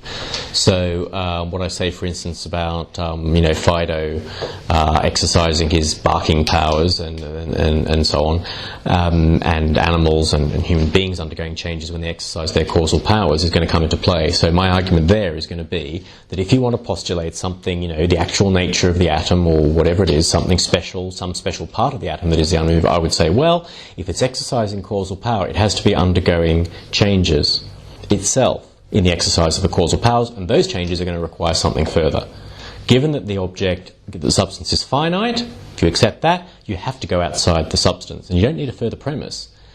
All you have to do is to say, and no circular causal loops for a start. So a part of the overall defence of the argument is to say, well, there are going to be no circular causal loops for the reasons that I gave earlier on. It's got to go outside the agent, and then it's going to have to terminate somewhere, and because it can't terminate in anything that is changing as it exercises its causal powers, it's going to have to terminate in something that is unchanging as it exercises its causal powers. I don't say anything here about whether it's got to be unchangeable. I think that requires further argument, that it's got to be in it. It's not just an unmoved mover, an immovable mover. It couldn't possibly change, and that's something I would have to defend elsewhere. But my basic point is, in the exercise of causal powers, any actuality, any finite entity, whether it be a state or a property instance or a substance, itself has to undergo changes, and those changes require, according to premise 1, a further distinct actuality to do the changing. And somehow you have to explain why God is an exception to this, which is the first Yeah. additional Oh, sure. argument. Sure, absolutely. Sure. You did go. Sure. I don't, and well, I can say something about that. God is the exception. God is the exception precisely because you have to have an immovable first mover. So of course God's going to be the exception. When one thinks of I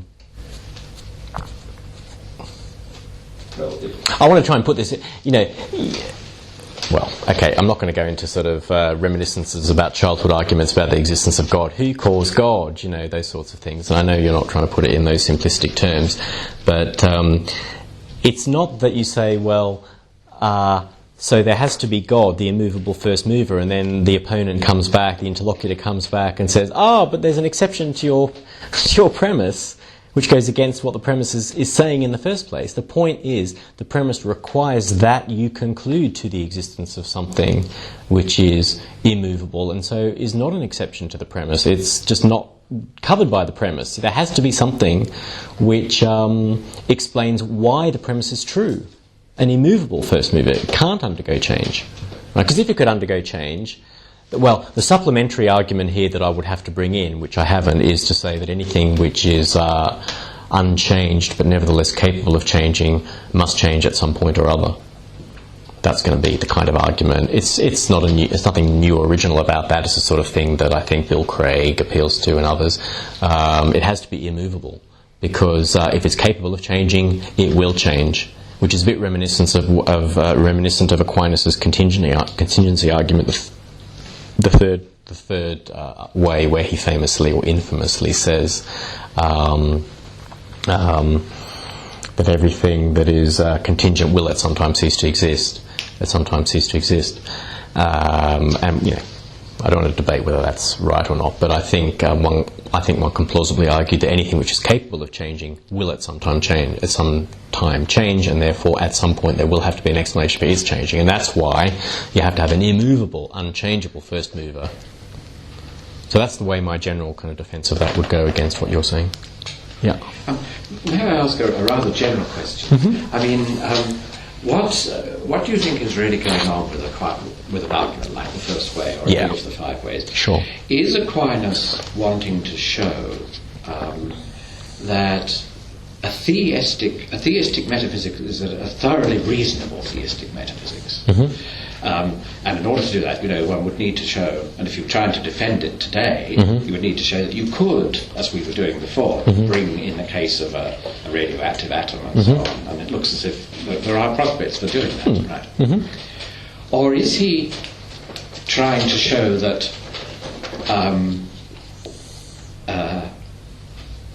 it would be irrational for anyone, having thought about all these arguments, to reject a theistic metaphysics? I mean, because those could be very different things. It could be that, theistic metaphysics presents a perfectly reasonable view of the world, but there's another view of the world, which isn't like that at all, which is naturalistic. Mm-hmm. And, I mean, as Richard said before, mm-hmm.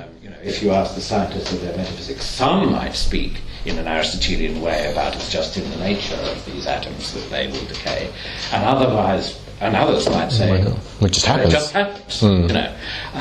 Now you actually said at one point that you thought it was absurd, and that Aquinas would be thinking it would be absurd to deny his fundamental principle about only something in act mm-hmm. can reduce from potency to act. Mm-hmm. But would it be viable to say, well, you can make an entirely reasonable system by taking that to be a fundamental principle, a universal principle, mm-hmm. but in fact it is not required, it is not absurd in the sense that it would be irrational to deny it and not to buy into the system that is then generated from it. Right. So that you so to speak, you have two systems which are sort of equally adequate, though they look metaphysically rather different. Right. So one is the kind of slightly weaker position to say it's reasonable, and the other, I think, is a slightly stronger position, which would be it would be irrational to countenance any alternative. Yes. Okay. Well, I think he was. Well, I can't know what he would say, but I would say the second, that it would be irrational to countenance any alternative. Yeah. That there is no other way of explaining these things. Now, I mean, obviously, this paper is not. I'm not presenting this paper as kind of some sort of knockdown proof that premise one is true. Only that the standard infamous objections to it don't work, and that a plausible case can be made in favour of it. I'm certainly not saying anyone who denies it is irrational, but I think the overall system, when fully spelled out and defended, and as part of what I do is pretty much everything I do is trying to defend it. The overall system is, I think, such that it's the best, not only the best alternative, but that actually, when you think about it, it is irrational to try and explain things any other way. So, the physicist says, it just happens. That's, that might be good enough for some people. It's not good enough for me. And I think it is irrational just to stop there and say it happens. I mean, look, Is it possible that sense that it's irrational comes from, already very deeply thinking of the world in a theistic kind of way? That's a very good question. I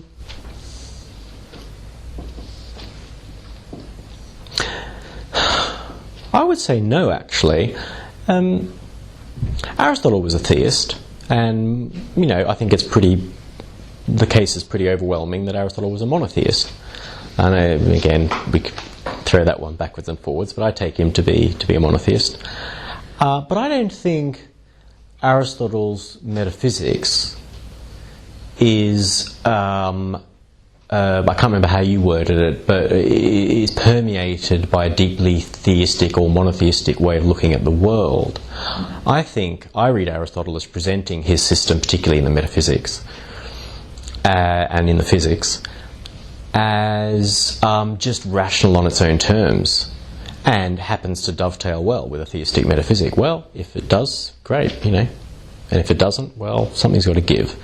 But I don't think he sees it that way. Aquinas, on the other hand, probably does, for obvious reasons. Aquinas has, a explicitly presupposed theistic agenda. Fine, and he wants to use a metaphysics that, and one could only have to speculate about his psychological biography to know to what extent he adopted the Aristotelian system because it fitted in well with his explicitly presupposed theism, or whether he independently thought that this just made sense and it happened to dovetail well with his presupposed theistic theistic system. I don't know the answer to that. All I know is that, at least from my own point of view,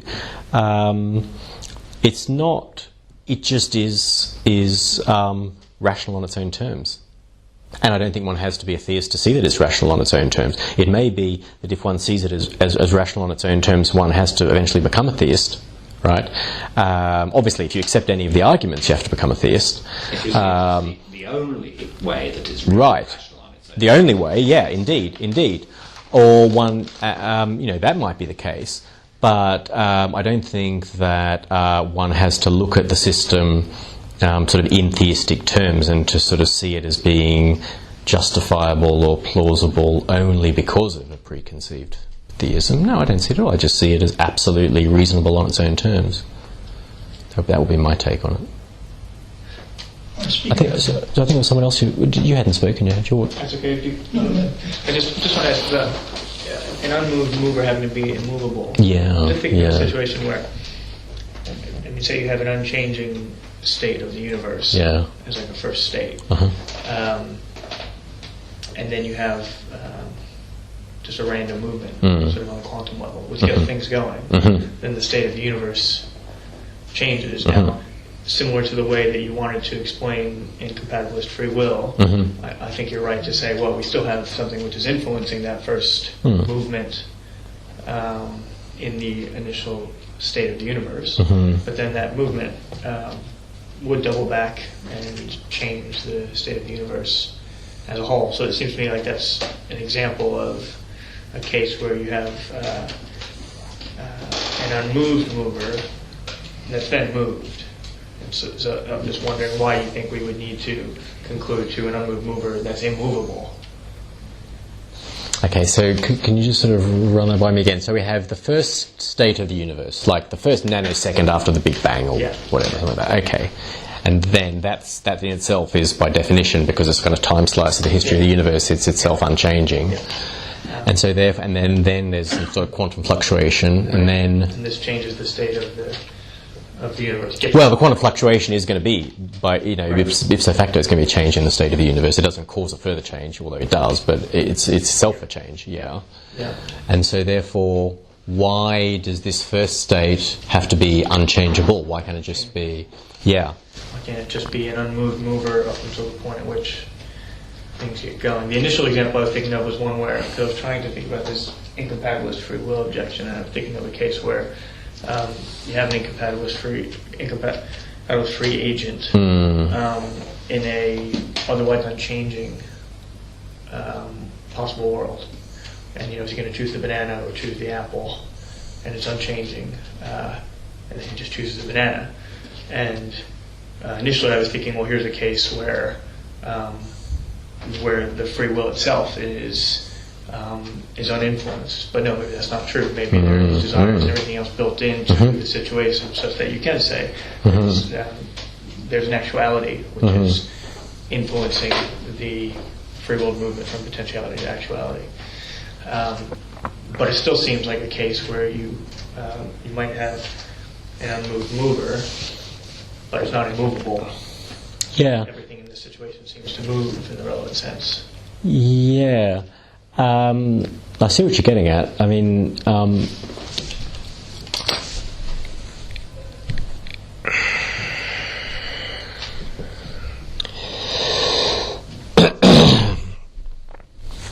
I suppose it depends on what you mean by sort of initial state of the universe. I don't, again, defer to the experts, but I mean, I don't think that there is supposed to be, after the Big Bang, assuming, the classical kind of Big Bang theory is true, that there is some sort of unchanging initial state. I mean, there's, it's change from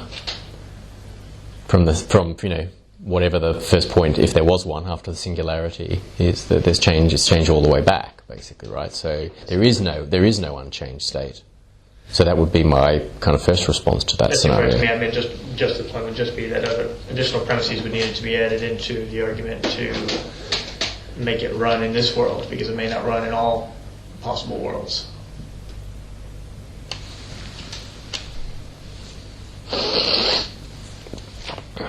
So,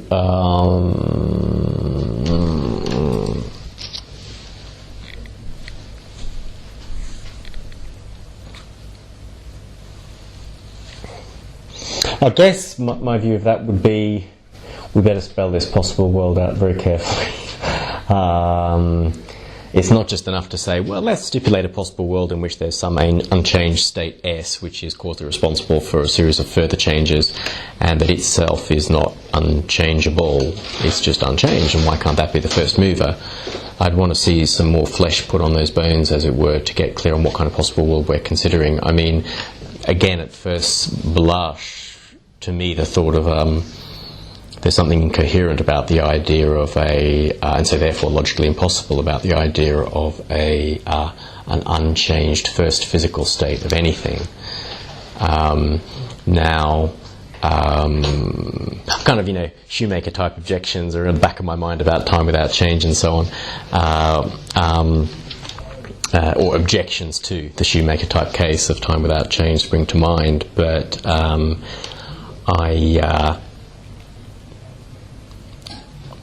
So my first, actually, at first blush, I would say I think there's something incoherent about that idea of the unchanged state, and therefore logically impossible.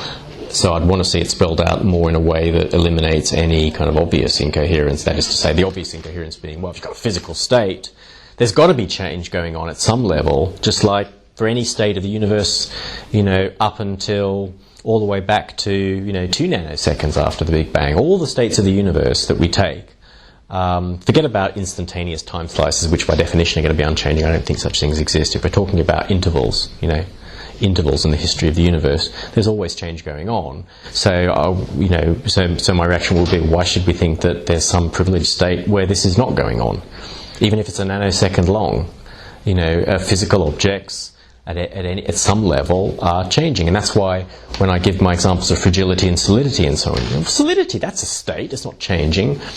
But there are changes going on at, the state of solidity.